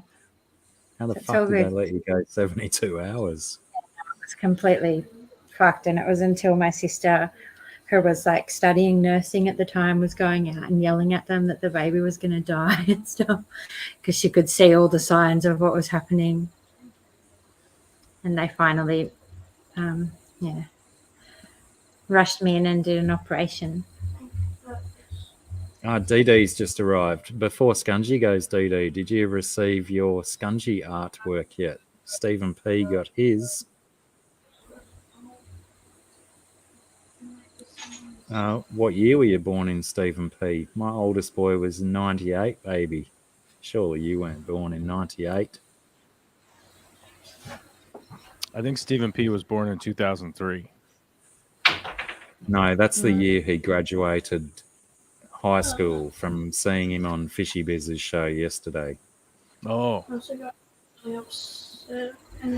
why he's love has affiliation with Just- 2003. Sorry, I can't Right. see the conversation because I have to come and listen to what happened today.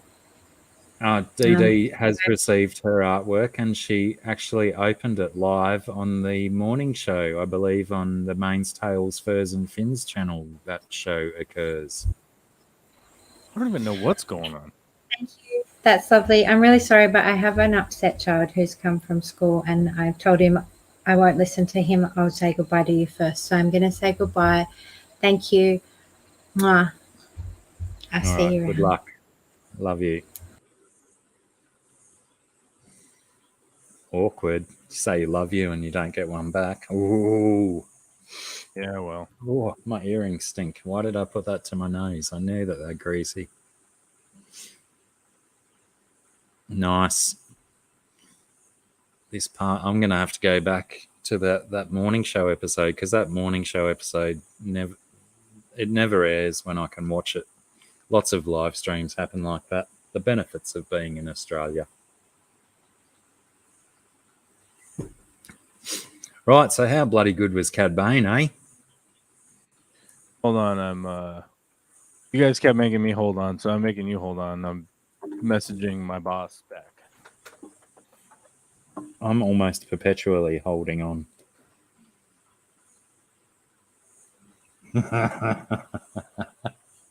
Lol. I actually literally said lol as I typed lol then. My sister has just sent me some photos of her grandson imitating his great grandmother, my mother. Oh, I don't know if he's doing that deliberately, but that's what she's captioned the photos as. Walking along the beach with a walking stick all hunched over. Pardon me. Yeah, we'll try and get that we'll try and get that filming of Scungy doing artwork while we're talking. We'll try and get that ironed out because That'll be good. I don't know if many people have checked out the high-speed videos on her Instagram or on her YouTube channel. Yeah. But Have we mentioned? I just find Spoiler it so intriguing. alert. Spoiler alert. If you don't want to hear us talk about stuff, spoiler alert. There, you got Kick it. rocks. Spoiler alert. Cad Bane, what's up, dude? Unbelievable. Unbelievable So good. representation. Literally last week, I said there's no real way that they're going to be able to pull off Cad Bane. Then we watch it the next day, and they pulled off Cad Bane seamlessly with just pure. It was pure. There was a bunch of problems with that episode. Let's be honest. There was a bunch of weird nonsense in that episode. I don't care because the very end was just a full-on explosion. Of icing on the cake. Icing on the cake. Perfect. I like it. Icing on the cake right there at the very end. Cad Bane being a boss, looking perfect, realistically. And somebody mentioned, why is he not so blue? Somebody brought it up. They said, why is he not so blue? And they said, Because he's well, been he's hanging like- out on Tatooine, you dickheads. well, no. They said he's like 70 years old now. That's And a I more was valid like- reason. Oh, damn. That's genius. You can just color shade him down because he's getting old. Mm. And now if you ever do a flashback, you can use the exact same, right? He can be exactly the same, but he's just more vibrant blue, and Yeah, you would just know, blew him up a bit. oh, it's like 20 years ago. And which is just like genius, not only just from the filmmaker side, but also like the storytelling side, because now you don't need to remodel a younger Cad Bane. You just tonally color him more blue, right? Mm. You don't need to change his outfit because his outfit is pretty It's seamless, perpetually the same. And like, I was like, oh my God, that's brilliant. That is so smart to be able to continue to shoot if you need Cad Bane to show up in other stuff. That's just a brilliant touch. I was like, wow, that is just the most simple thing, but very, very, very, very smart in my opinion. But Cad Bane was perfect. I mean, the sheriff was perfect. Timothy Oliphant. You have to look up the how to say on YouTube, how to pronounce Timothy Oliphant is how you say it, because that's completely the wrong way to say it, which is the joke. If you guys get jokes, maybe. The sheriff was great. I always forget his name. Cobb Vanth. What's that? Cobb Vanth. Cobb Vanth. That's right. And I think he calls himself a marshal, doesn't he? Is he the marshal or the sheriff? Marshal? I think Sheriff? it's marshal. I don't know. In my head, I just call him the sheriff. Regardless, great. We're getting callbacks to earlier seasons. We're getting other the interconnectivity of the reason why we learned about other characters and all the little side quests, right? Remember all the side quests? And we were kind of like, what's up with all these stupid side quests that keep happening? It's just like so goofy, but it's for a reason, which is good. That shows good writing.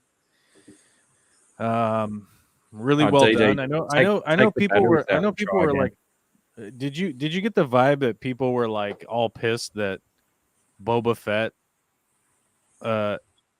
in the book of Boba Fett, they're like, Boba Fett's gone, but like, have you gotten the vibe from people? I've like straight up been trying to tell people, I'm like, this is what's going.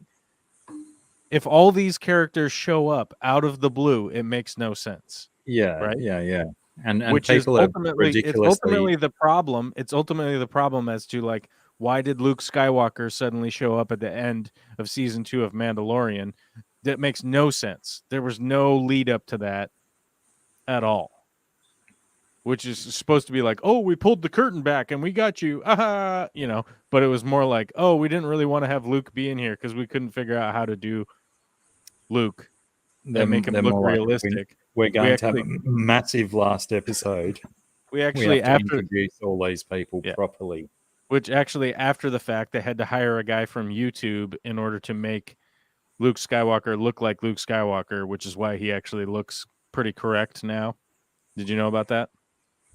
Did you hear about that? So, like, Yeah. remember how bad Luke Skywalker looked at the end of Mandalorian season 2, and you were like, "Wow, that's not great." And then they re-released it, remastered version of it. Like, if you go watch it now, it's not the original one; it's the redone version of it. It's because some guy on YouTube redid it on his home computer, right? And released it on YouTube. Like, here you go, I fixed it.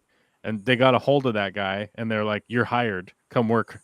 Come work for whatever Disney Lucas, whatever it's called now. Lucas Disney, Disney Lucas, Disney Plus Films, whatever the hell they bought Lucas Films, you know. So, But he certainly looked much better in looks much better. last week's Much episode than End of Mando. I didn't like some of the stuff that was going on. I didn't like some of the stuff that was going on with Luke. Like, it just it was a weird vibe to me. It didn't seem right. But realistically, I had to kind of take a step back and go, like, I don't know what the hell Luke's been doing or what his motivation is at this point. And realistically, if you watch through the first 3 movies, he's a stupid farm boy. Like, why would he know how to do anything? He doesn't really know how to do anything. He trained He's with learning Yoda everything for, on the fly. yeah, he trained with Yoda for like 3 weeks or something, and then left Dagobah. Like, he just like pulled his ship out of the mud and then flew away, and like, he doesn't know how to do anything. So I really had to take a step back and go, like, of course he's doing everything weird. He's an idiot hick that was intentionally like not educated on how to do anything, and now he's like, I bet they can, DD. He's like Superman with a lightsaber and a black cape, and everyone's scared of him because why wouldn't they be? They're like, he's like a wizard with a light sword, and he killed Vader and the Emperor while being handcuffed. And, you know, some of the people escaped the second Death Star blowing up, right? Like, they know. People know. They're telling whispers. The Boba Yaga's coming, you know, his name's Luke Skywalker, and he's kind of a hillbilly, and he like picks his nose, and, you know, but See you, Rids. Thanks for hanging around, and welcome to Wrench Status. but he's got that power. Who's got the wrench now? Riddle Singh. Oh, good. We like that. Myrtle's good people. Someone encouraged me to slip him a wrench, and I thought that was a solid idea for a solid lad. Yep. I thought it was good. It's a good idea. Liquid Zoo's here. Wow. Probably has a button on it to resync. Uh-oh. What are you guys doing? What's going on in the chat over here? Every time I roll over to this chat, there's always something weird going on, and I don't know what is happening over here. DD's having issues with her wireless keyboard. Every time I pull over here, I don't know what's going on. What? Just take the batteries out of it, DD, and put them back in and see how that goes. Otherwise, switch it off and back on again. Usually works. On what? What's happening? Wireless keyboard issues. Yeah, I would change the assume that battery. your battery's just flat. Plug it in. Trash was also a very good plan. I don't know what's happening. I roll over G'day, this chat Sandy and I don't know Doty. what's going on. Am I tagged in a comment here that I didn't reply to? Oh, I was tagged in a comment, but I didn't reply to it. Blake brings up an interesting It says you're, point. I don't know. It says you're Captain Commandeer. Sounds like you're in the government to me. Oh, yes, but I'm Captain Commandeer Crunchy Buns. That's how you know. That's how you know I'm not a government official, but That's how you know the government rejected him. I am funded by the government. That's how you know. I'm one of those. I'm one of those black ops groups of dudes that stare at clouds during the day. I try to explode clouds with my mind bullets. Telekinesis, you know, telekinesis bullets. Men who stare at goat style. Out of my third eye. Yeah, I'm getting a bit bored already with all of the comments that I'm seeing on the internet saying that Boba Fett hasn't been there for half the series, and it's only been 2 episodes that we've been focused on the Mando and other stuff. That's not half of it. That's like 2 out of 6.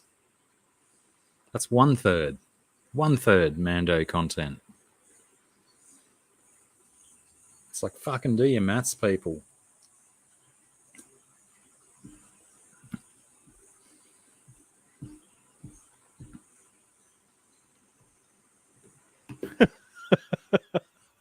Sorry, I'm reading a comment that you guys can't read.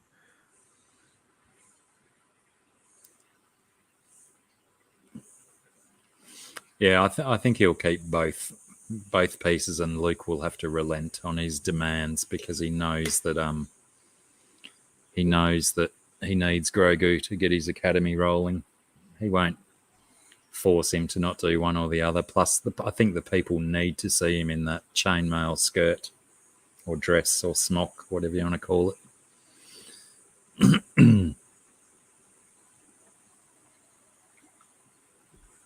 Yeah, I think it had to be something like that, Blake. That's not entirely necessary, so that when he shuns it and doesn't accept it, that we don't feel so bad that he doesn't want his ties to the Mando anymore. Something like that. But still, we're going to see him in it at some stage, I reckon.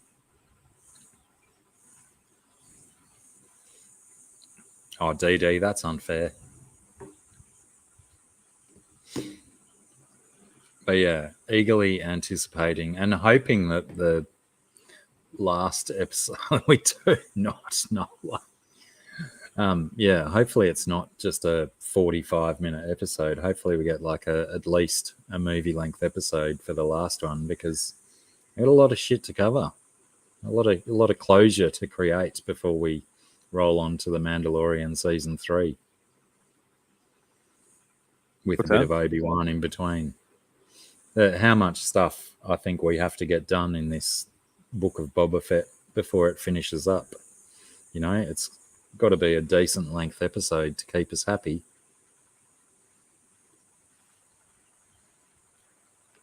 Maybe, probably, I guess. Okay, sorry, I lost track of what you were saying. I was having to message people at work back. I'm saying that fingers crossed the final episode is at least movie length. I'm hoping for 90 minutes. I'm hoping it's a 90-minute episode, but okay. So we talked about this probably like 3 weeks ago, maybe 3 weeks ago. That there's so much content coming out on the schedule for Mandalorian, Obi-Wan Kenobi, Ahsoka. Is Underworld still happening? I don't think so. The X-wing pilots was shelved, I think, or whatever. But like then the Mandalorian season 3, there's a lot of content coming out. And from my understanding that they're going to continue moving forward within the space that they're at right now. Obviously, Obi-Wan Kenobi will have flashbacks and whatnot.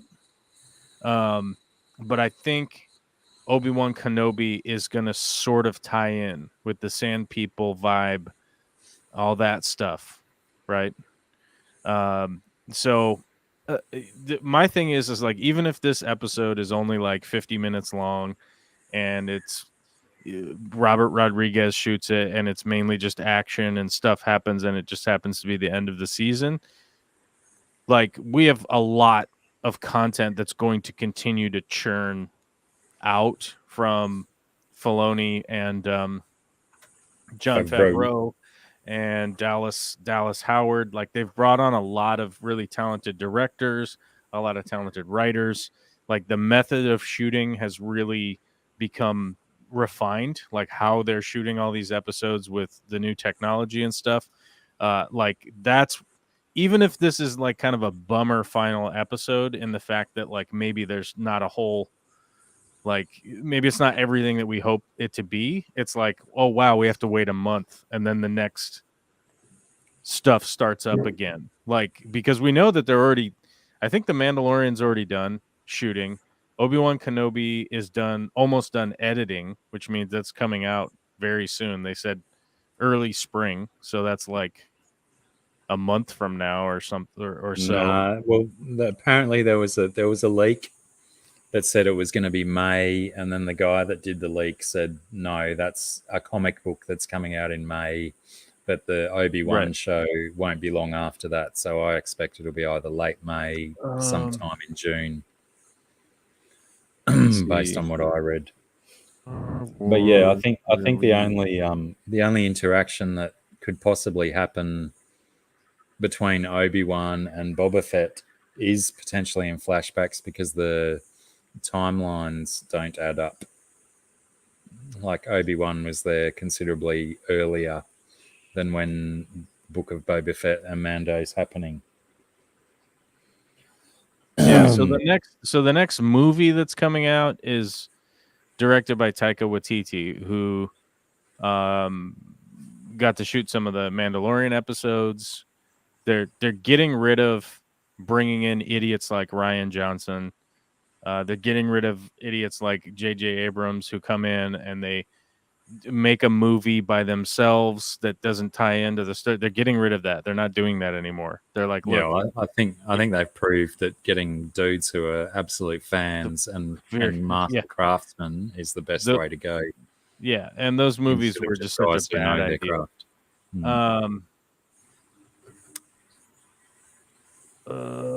Hold on. So Andor is going to come out. Andor, that's the one that I was referring to as Underworld. That's the detective guy, isn't it? Yeah. So that's supposed to come out mid to late 2022, which we're in 2022. Obi-Wan Kenobi is to be announced 2022. But my the stuff that I was hearing before was they were worried that Obi-Wan Kenobi was going to overlap with the Mandalorian.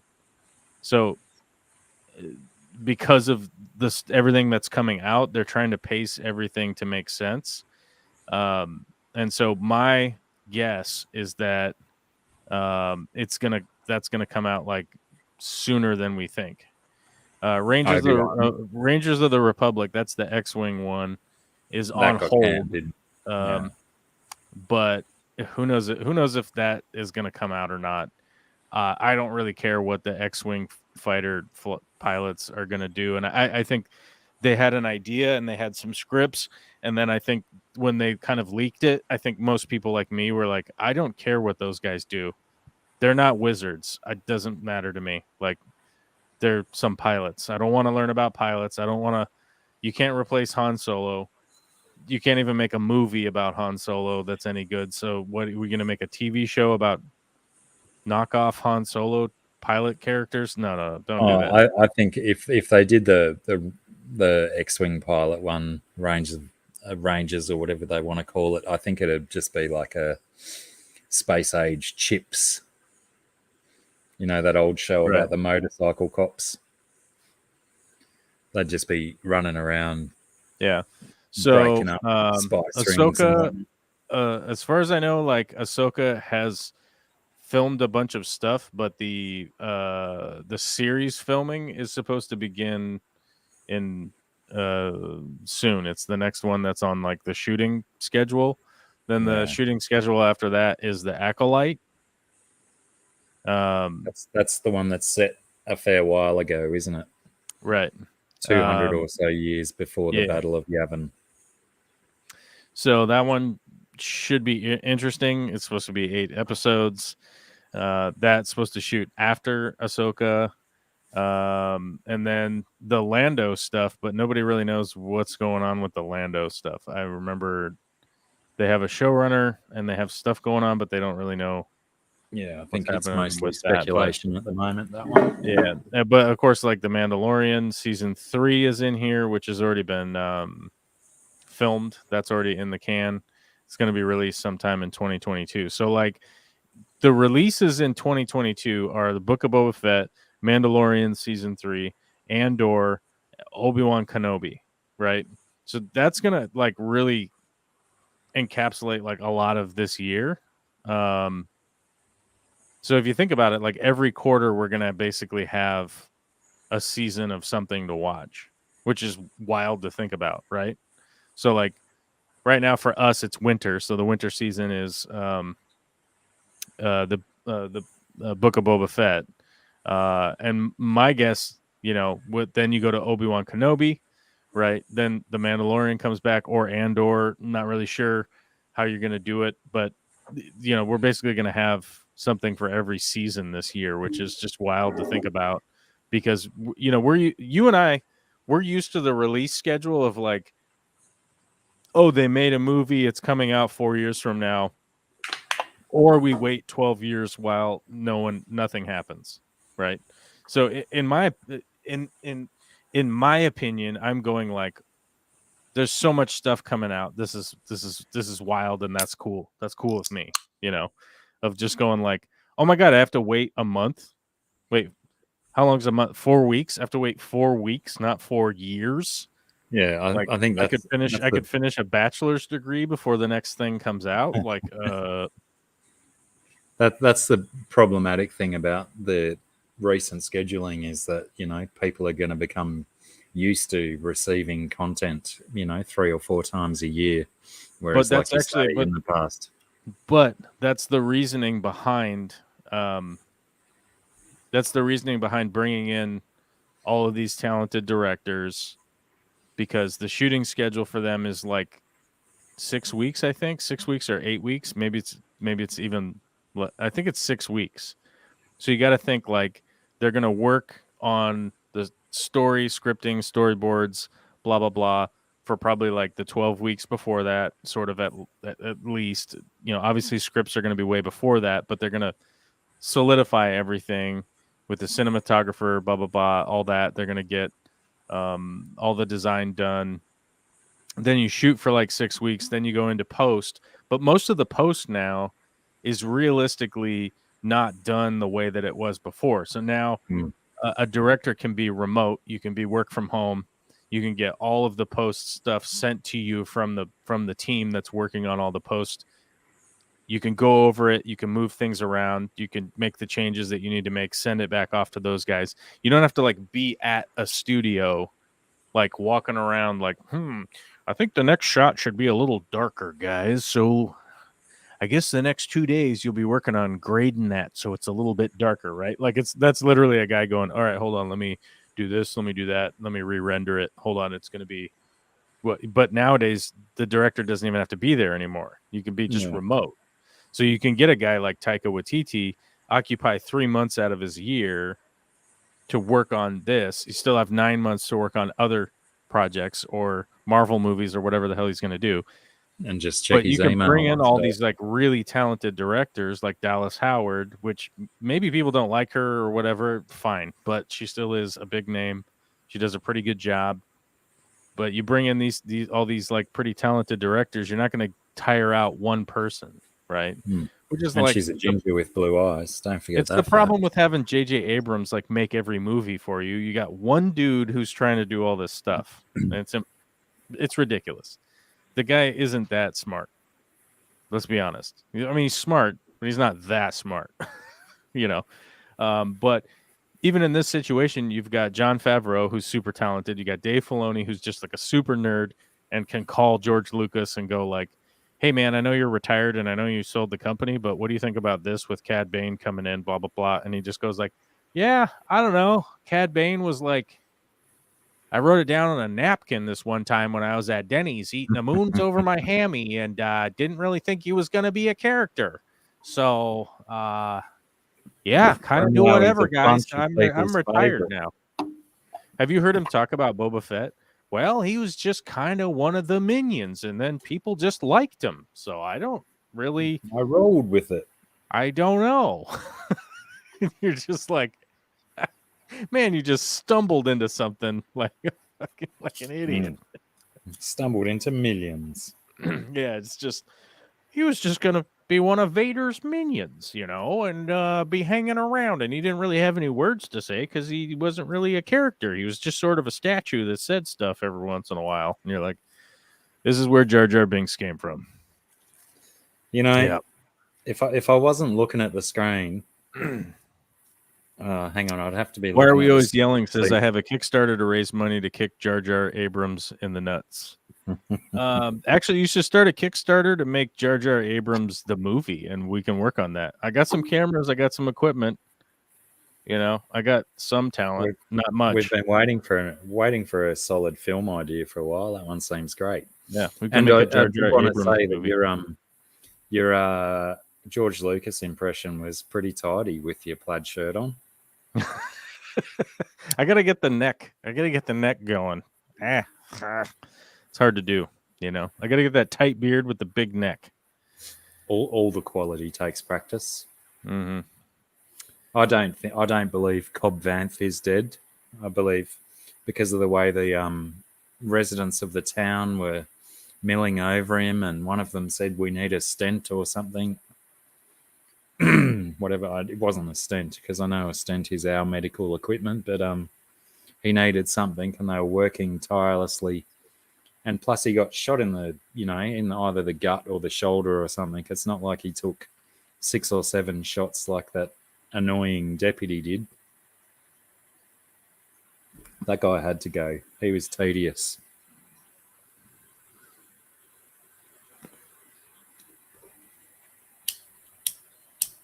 But what was I going to say? Can't remember. Gone. I don't know. What else did we find that was a little bit weird? There wasn't. So I was trying to remember the beginning of the episode. Like I got so distracted with all the Luke and everything. You know, like so. The Luke parts were weird, but then I had to remember that he's like a moisture farmer hillbilly.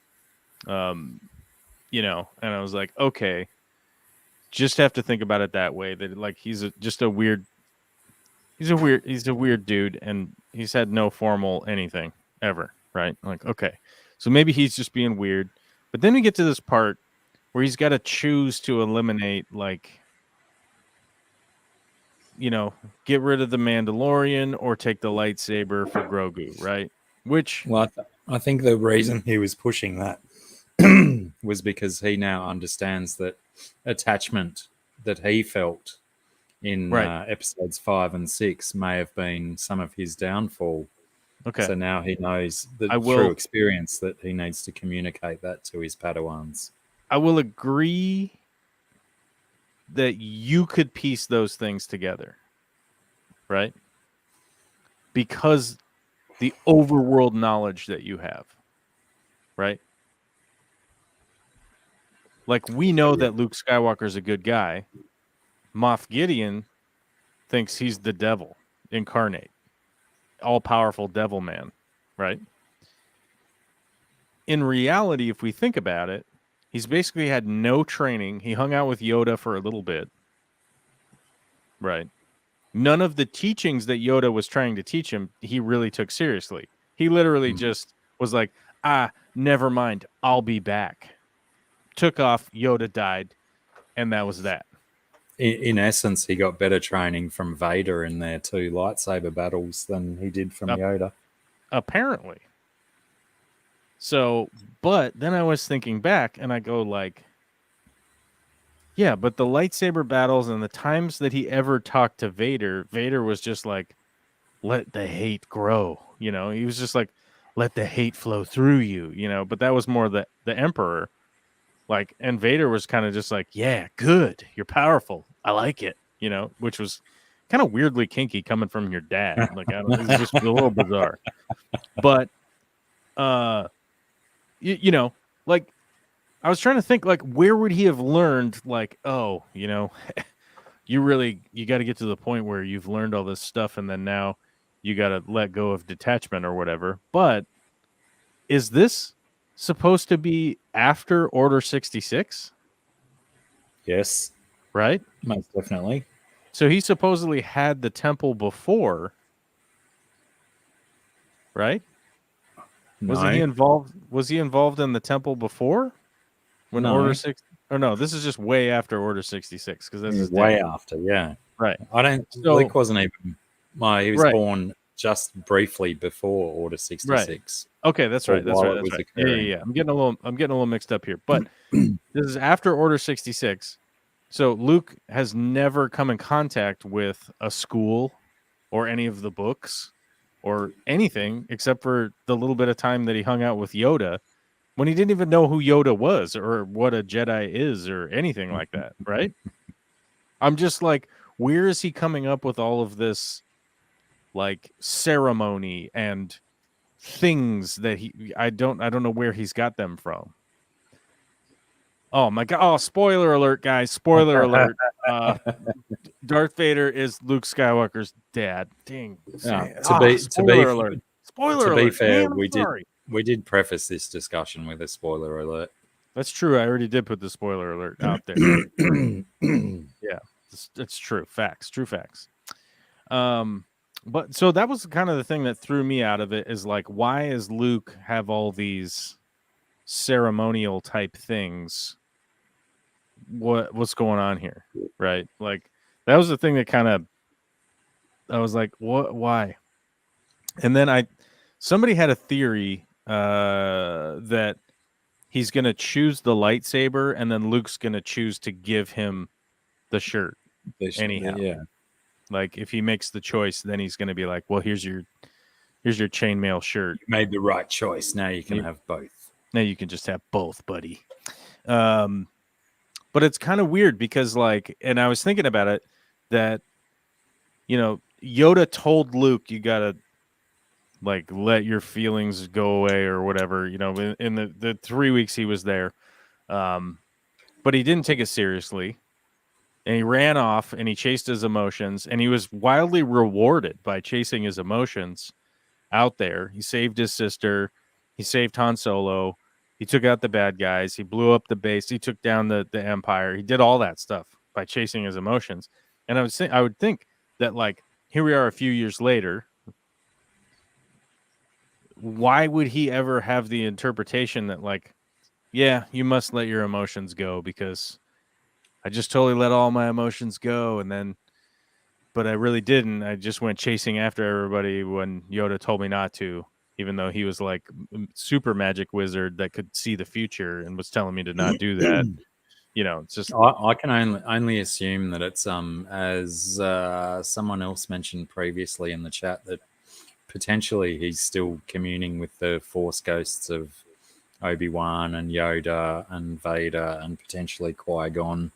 it could be, but the only time that he's ever communed with the Force ghosts and have them ever say anything is in Rian Johnson's stupid, nonsensical, dumbass movies, which totally broke all canon. Like it just broke all of the rules of the universe, you know, because why are the ghosts just taking a passive stance if they can just talk to people all the time? Because like, why would they be motivated to not talk to people? You're like, hey man, I'm an ethereal being living out here in Ghostland, but I just don't want to tell anybody nothing. Why would I bother? Why aren't they running their own school? Right.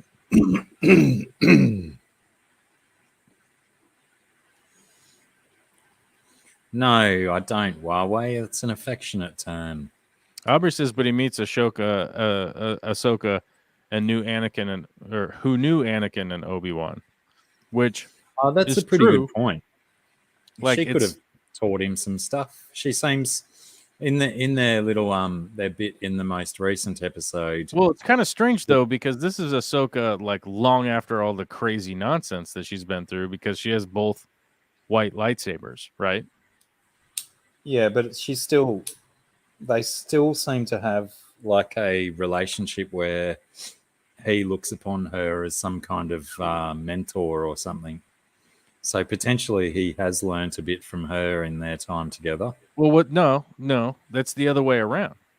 She literally is like, I'm not a teacher, but Luke is. We'll take Grogu to Luke Skywalker. He knows what to do. Right? Yeah, righto. Yeah, good point. No, I don't think he's looking at her like she's taught him anything, which is weird. But I don't know. It just some of the stuff just doesn't connect as far as I'm concerned, and obviously we've talked about it before. Like I probably look at things way too analytically, and then Vicky gets mad when I bring it up. But that's kind of the thing that was just kind of weirding me out. I'm like, where is he coming up with all this ceremony and here's how you train people? Like he hasn't at this point he hasn't trained anybody because he's like building the school now, right? He's just started. That's building why the I feel school. that he's very dependent on Grogu because he's not 100% certain that he's ever going to find another Jedi again. Right. So I don't know. It's But kinda weird. does he also, has Ahsoka told him about Order 66? Does he know about that? Has he been filled in? That's the weird thing. I mean, I would imagine that would be some pretty big It's pretty big information. Pretty solid lore for a Jedi to know. Right, because he just was like, Vader's bad. I don't like Vader. That was what he was doing the whole time. Like, Vader's bad. And then, oh, you're not my dad. Oh, you cut my hand off. Fucking Lando. And then, Yoda. Oh, I gotta go. I gotta blow up another Death Star. Right? Like, there's not a whole lot of like, well, he just went through a lot of school. He learned a lot, knows a lot of the lore going on about his old dad.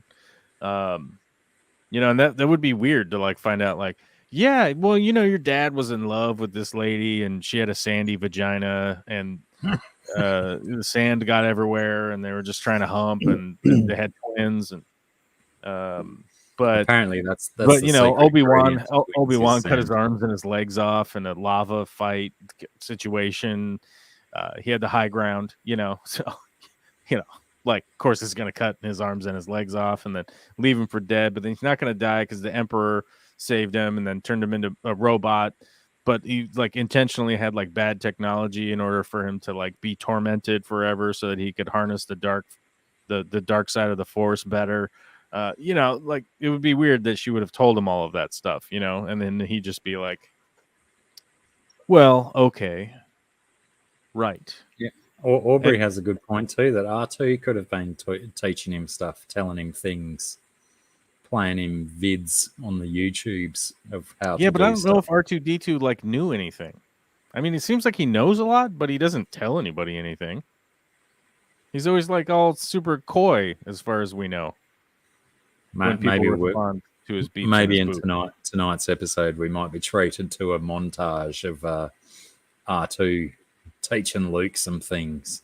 Maybe playing I'm just him saying, some like, vids. there's some gaps. There's some strong gaps here that don't make a whole lot of sense. But maybe it's just the Force is flowing through him. Who the hell knows? Maybe we'll just explain it with midichlorians. How much midichlorians are talking to him in his mind? He's opened his mind to the Force entirely, and it's teaching him everything he needs to know. It's just letting him know. Blacky, do you get offended when Sarah calls you a scruffy-looking nerf herder? I do not. It's a term of endearment. Seems to be a term of endearment as far as I'm concerned. Honestly, I wish she'd call me that more often, but she doesn't. Bunny Viper says, I was pretty hard on my hips. I always sat cross-legged on the floor, just my thing. Hips and knees are paying for it now. That's true. Yeah, I don't.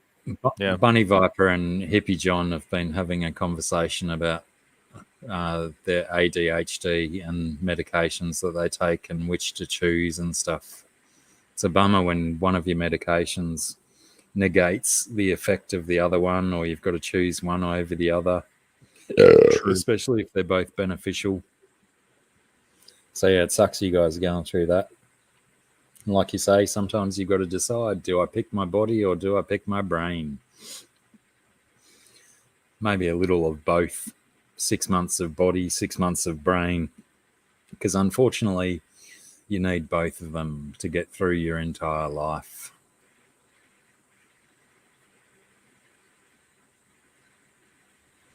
But yeah, it's a difficult situation. Do you rather be immobile but still completely 100% with it, or do you choose to be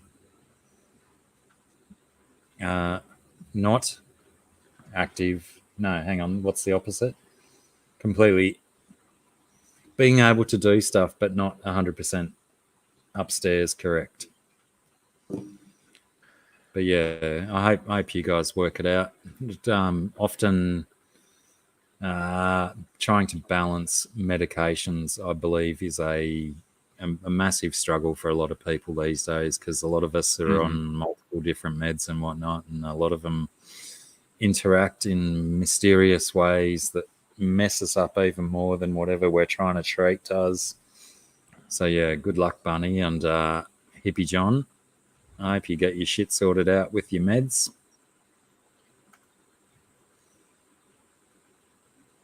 Oh, maybe R2 is a supreme being. Maybe he's one of the original Sith. His consciousness has been dropped into the droid's memory. Yeah, maybe he's Palpatine. Everyone's Palpatine, by the way. Everyone's Palpatine always. It's always Palpatine, no matter what. Who was Palpatine. Who was the first? Darth Bane, wasn't it? Who introduced the rule of two with the Sith thousands of years before the Battle of Yavin? Yeah, yeah, because it was like, wasn't it? Because they had like a bunch of Sith, but they always would like kill each other to try and rule the roost. Yeah, like because they're bad guys. Like they don't really care about like murdering each other that much. Well, they're like, don't have attachments, do they? What's that? Oh they yeah, don't have attachments.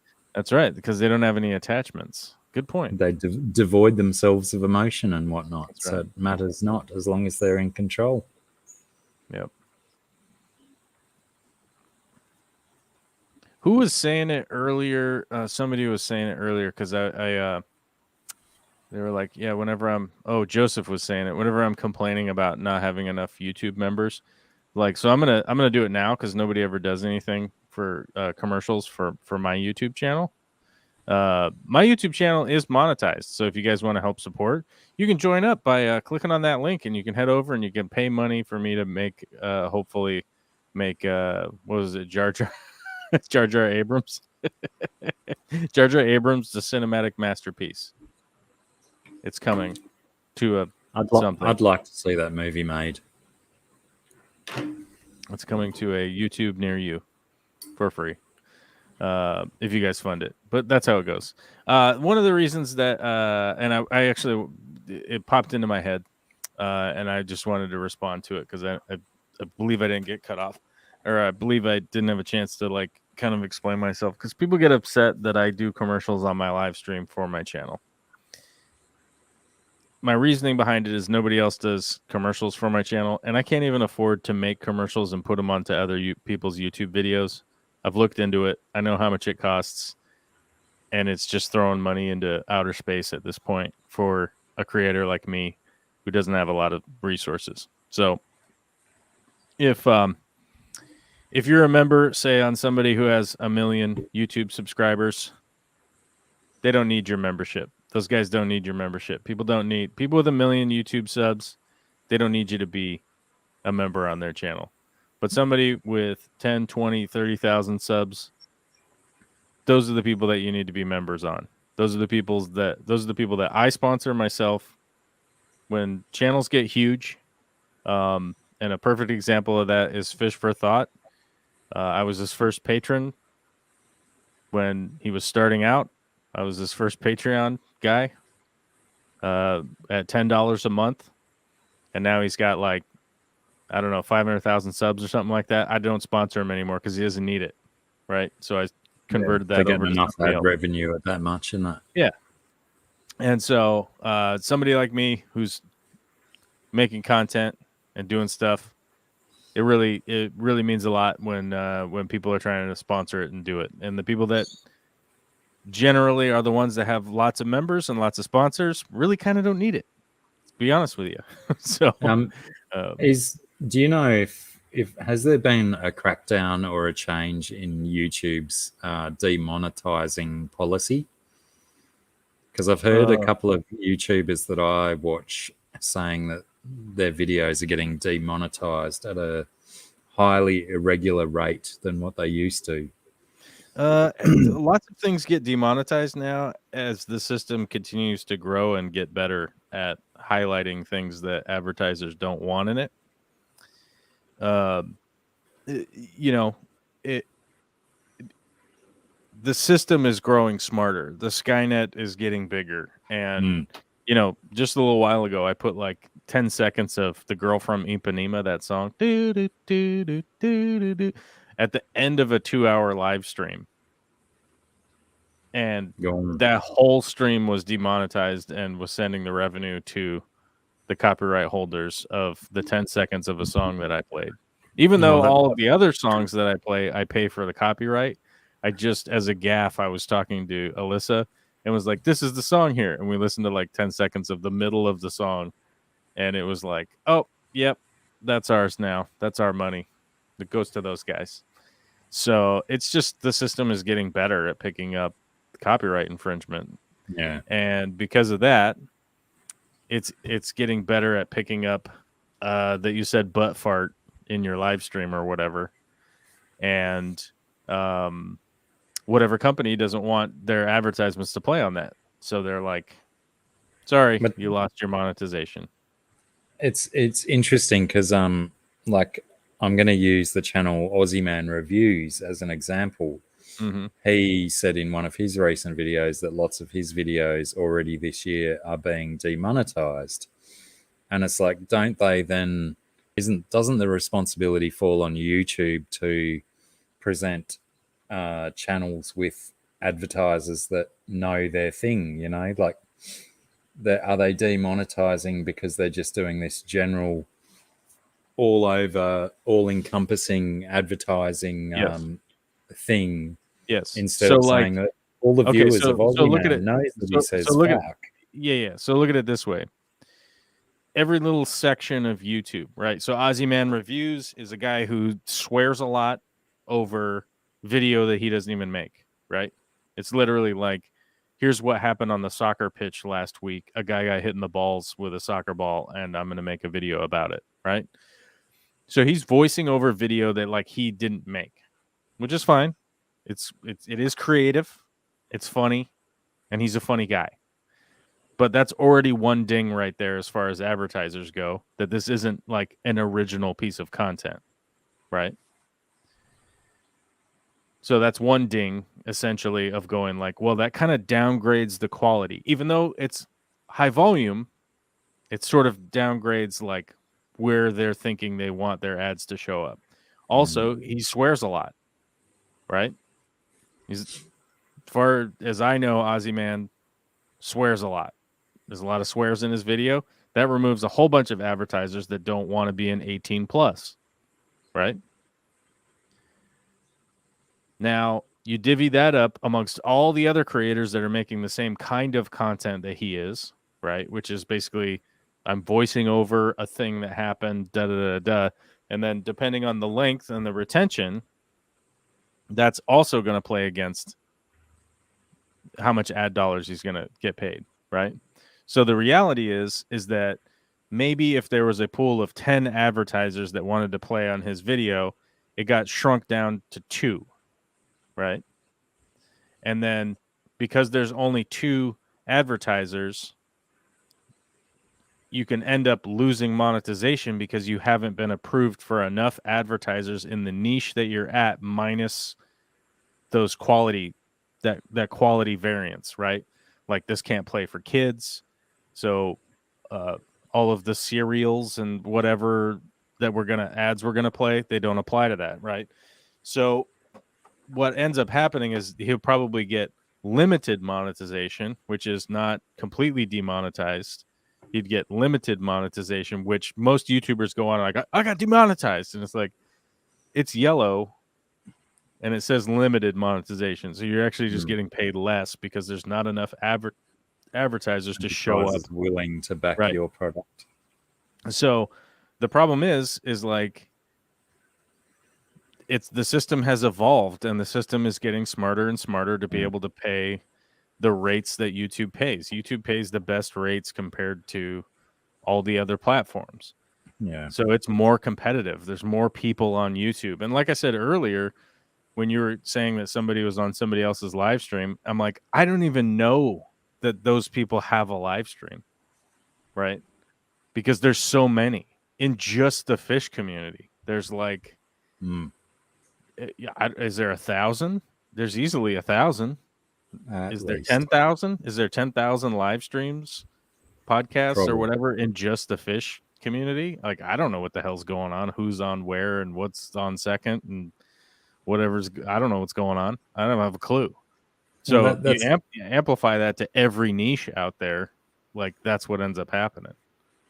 That's what I find interesting with the advertising is I know that, sure, on YouTube, you've got a lot of big mainstream companies advertising and stuff, but you look at certain podcasts and whatnot, and they get advertisers that are, look at your mum's house and Satva, their bloody promo code is the shit. There's certain Right, but advertisers out there that understand how the way the world is nowadays, and that people don't necessarily balk at words. Stop. Those advertisements are negotiated by the agents that work for the talent, right? So they say you've got to be okay with a little bit of rude wording if you advertise. Tom Segura and Christina Pajitsky have agents. They have representation. They're in the union, right? So all of that is sold on the front end from their representation for themselves, right? The Sattva mattress or whatever is like Tom Segura's agent has contacted that company, worked out a deal, signed a contract. All has nothing to do with YouTube. That's why they do the reads, right? That's why they're like, buy a Sattva mattress and my promo code is booty juice Tom Segura fart nipple, right? Like, it's just, that is all those creators have an agent, they have representation, that have got those contracts outside of YouTube. So they're being paid for YouTube, whatever, probably not a lot, because everything that they put out is so crass, right? But they're being paid directly by those companies to advertise on their YouTube.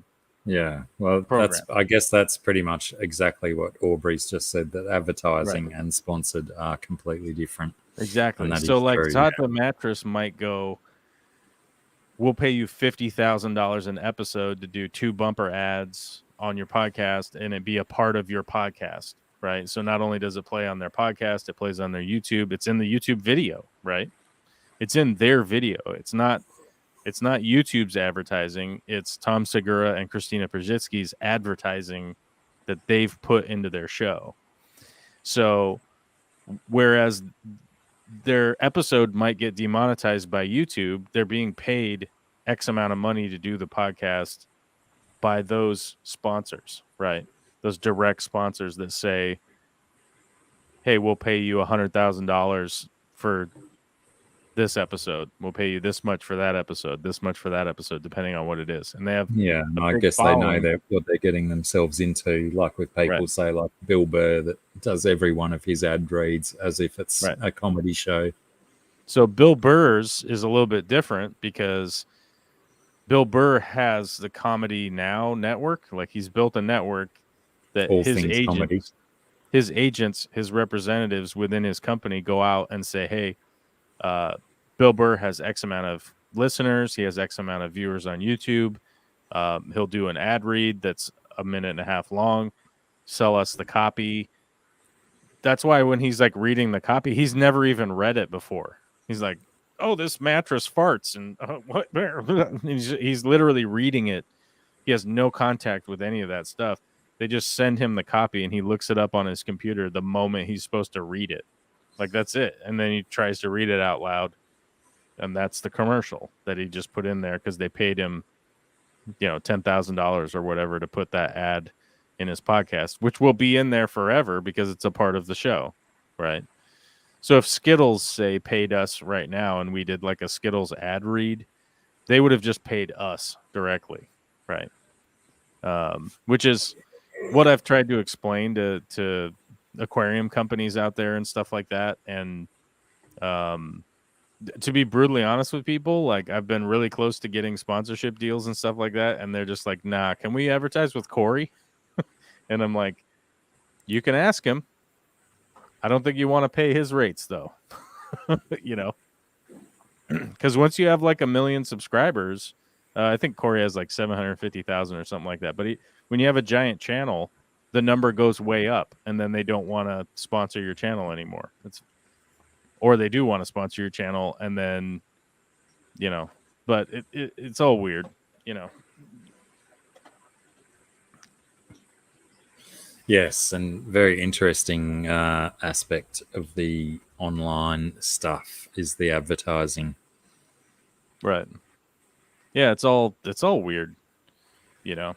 So, but you know, that's the way that it is now, and people are inherently complaining about it, because complaining about it realistically is a great way to get more people to sponsor your channel, right? I try to tell people, like, if I'm on here or I'm on my live stream, I try to tell people straight up, like, I don't make enough money off of YouTube to do it full time. I want to make content full time. I can't let my daughter starve because I want to make art, though. So I have to go to work. And a lot of the time that I could spend making YouTube content, I have to physically go to work that is not filming content for YouTube, right? So trying to explain that, and some people are like, oh yeah, man, I get it. Like I could do $2 a month. I could do $1 a month. I could do $5 a month, and I'm super appreciative of it. But you know, I never hit that point where I was like, oh, I'm over the hump. This pays all my bills. I just and I spent years and years and years making YouTube videos that just didn't do that well, because I honestly wasn't that good at it, you know, and I'm getting better at it now, but I definitely want to be to the point where I could, you know, maybe not be on the top of the list, but at least just make the list of like, oh, hey, we're making a Star Wars series about the guys who fly around the X-Wing, and here's the list of potential directors. I probably won't make the cut, but I just want to make the list someday, you know. Sure. And like I've mentioned to you a couple times, but you know, that's one of the reasons that we're finding a new we have to find a new house, because I got to build a shop and build sets and stuff like that, and so I can't do it here because I don't have enough space. I really don't have enough land. So like today, I even talked to the steel contractors for building the new building. I had to get a new bid because the steel prices keep changing because of the pandemic. And talked to my financial guy about getting an additional loan so that I can build a separate building just for filming. So it's, you know, but a lot of people don't like waiting. They just want to watch right now, just the same way I want to watch Star Wars right now. You know, like just release just release hundreds of hours. I'll get to it, you know. So, but yeah, either way, it's 10:08. I got to get up at 3:30. Yeah, let's call it. I'm falling asleep here as it is. Yeah. I must have woke up too early. Well, I know who's on first, Bunny. I know. I've been reading the conversation. Who is definitely on first? It's true. That's the weird So thing. true. Who is on first? Who is? No, who's on first? It's not who is on first. Who Who is first? Who is? Whose? Whose? Who is? And yes, Aquaman has confirmed that what's on second. Who is first and what is second? Oh my god, this is a house with an entire gravel yard. Entire gravel yard. Well, yeah, I guess looks like they poured you gravel. wouldn't have to mow, you just have to weed. I guess you're just gonna have to do some weeding. Probably put a lot of chemicals out there. But all right, my bedtime has come rapidly approaching. So Mine too. It's still middle of the afternoon. It's Jesus. making me Oh. yawn. I gotta go sleepy time now. Okay. I love you to death. Potentially beer may be contributing to my yawnings. Whatever the time is, wherever you're at right now, we'll be back next week 2 hours earlier than this. Or 3. 2 hours and 36 minutes earlier, roughly, approximately. All of a sudden, my maths is working, not like it was earlier. Who needs all that math? Indeed. Righto, everyone. We're going to piss off and leave you to your own devices. Go and fall asleep or some nonsense, unless you're in Australia. Go and cook some dinner. That's probably where I'm headed to. Oh, shit, I forgot to get the sausages out of the freezer. That's all right. I've got to boil them before I can make curried sausages, so that'll defrost them quick enough. Nice. I'm hungry again. I ate dinner, and now you've made me hungry again. All right, bro. Take it easy. Thank you. Right. Bye-bye. See you around the block. All right, everyone. Calling it a night or an afternoon, because it's only the afternoon here. Thanks heaps, everyone, for hanging out. Thanks, GRB, for slinging your links, and Rids for... Oh, no, Rids is already in bed. I'll still thank him anyway. If you're on replay Team 6 and you made it this far, well done. Well done. It was a long one. Nearly 3 hours worth. Oh, I hope you skipped some bits.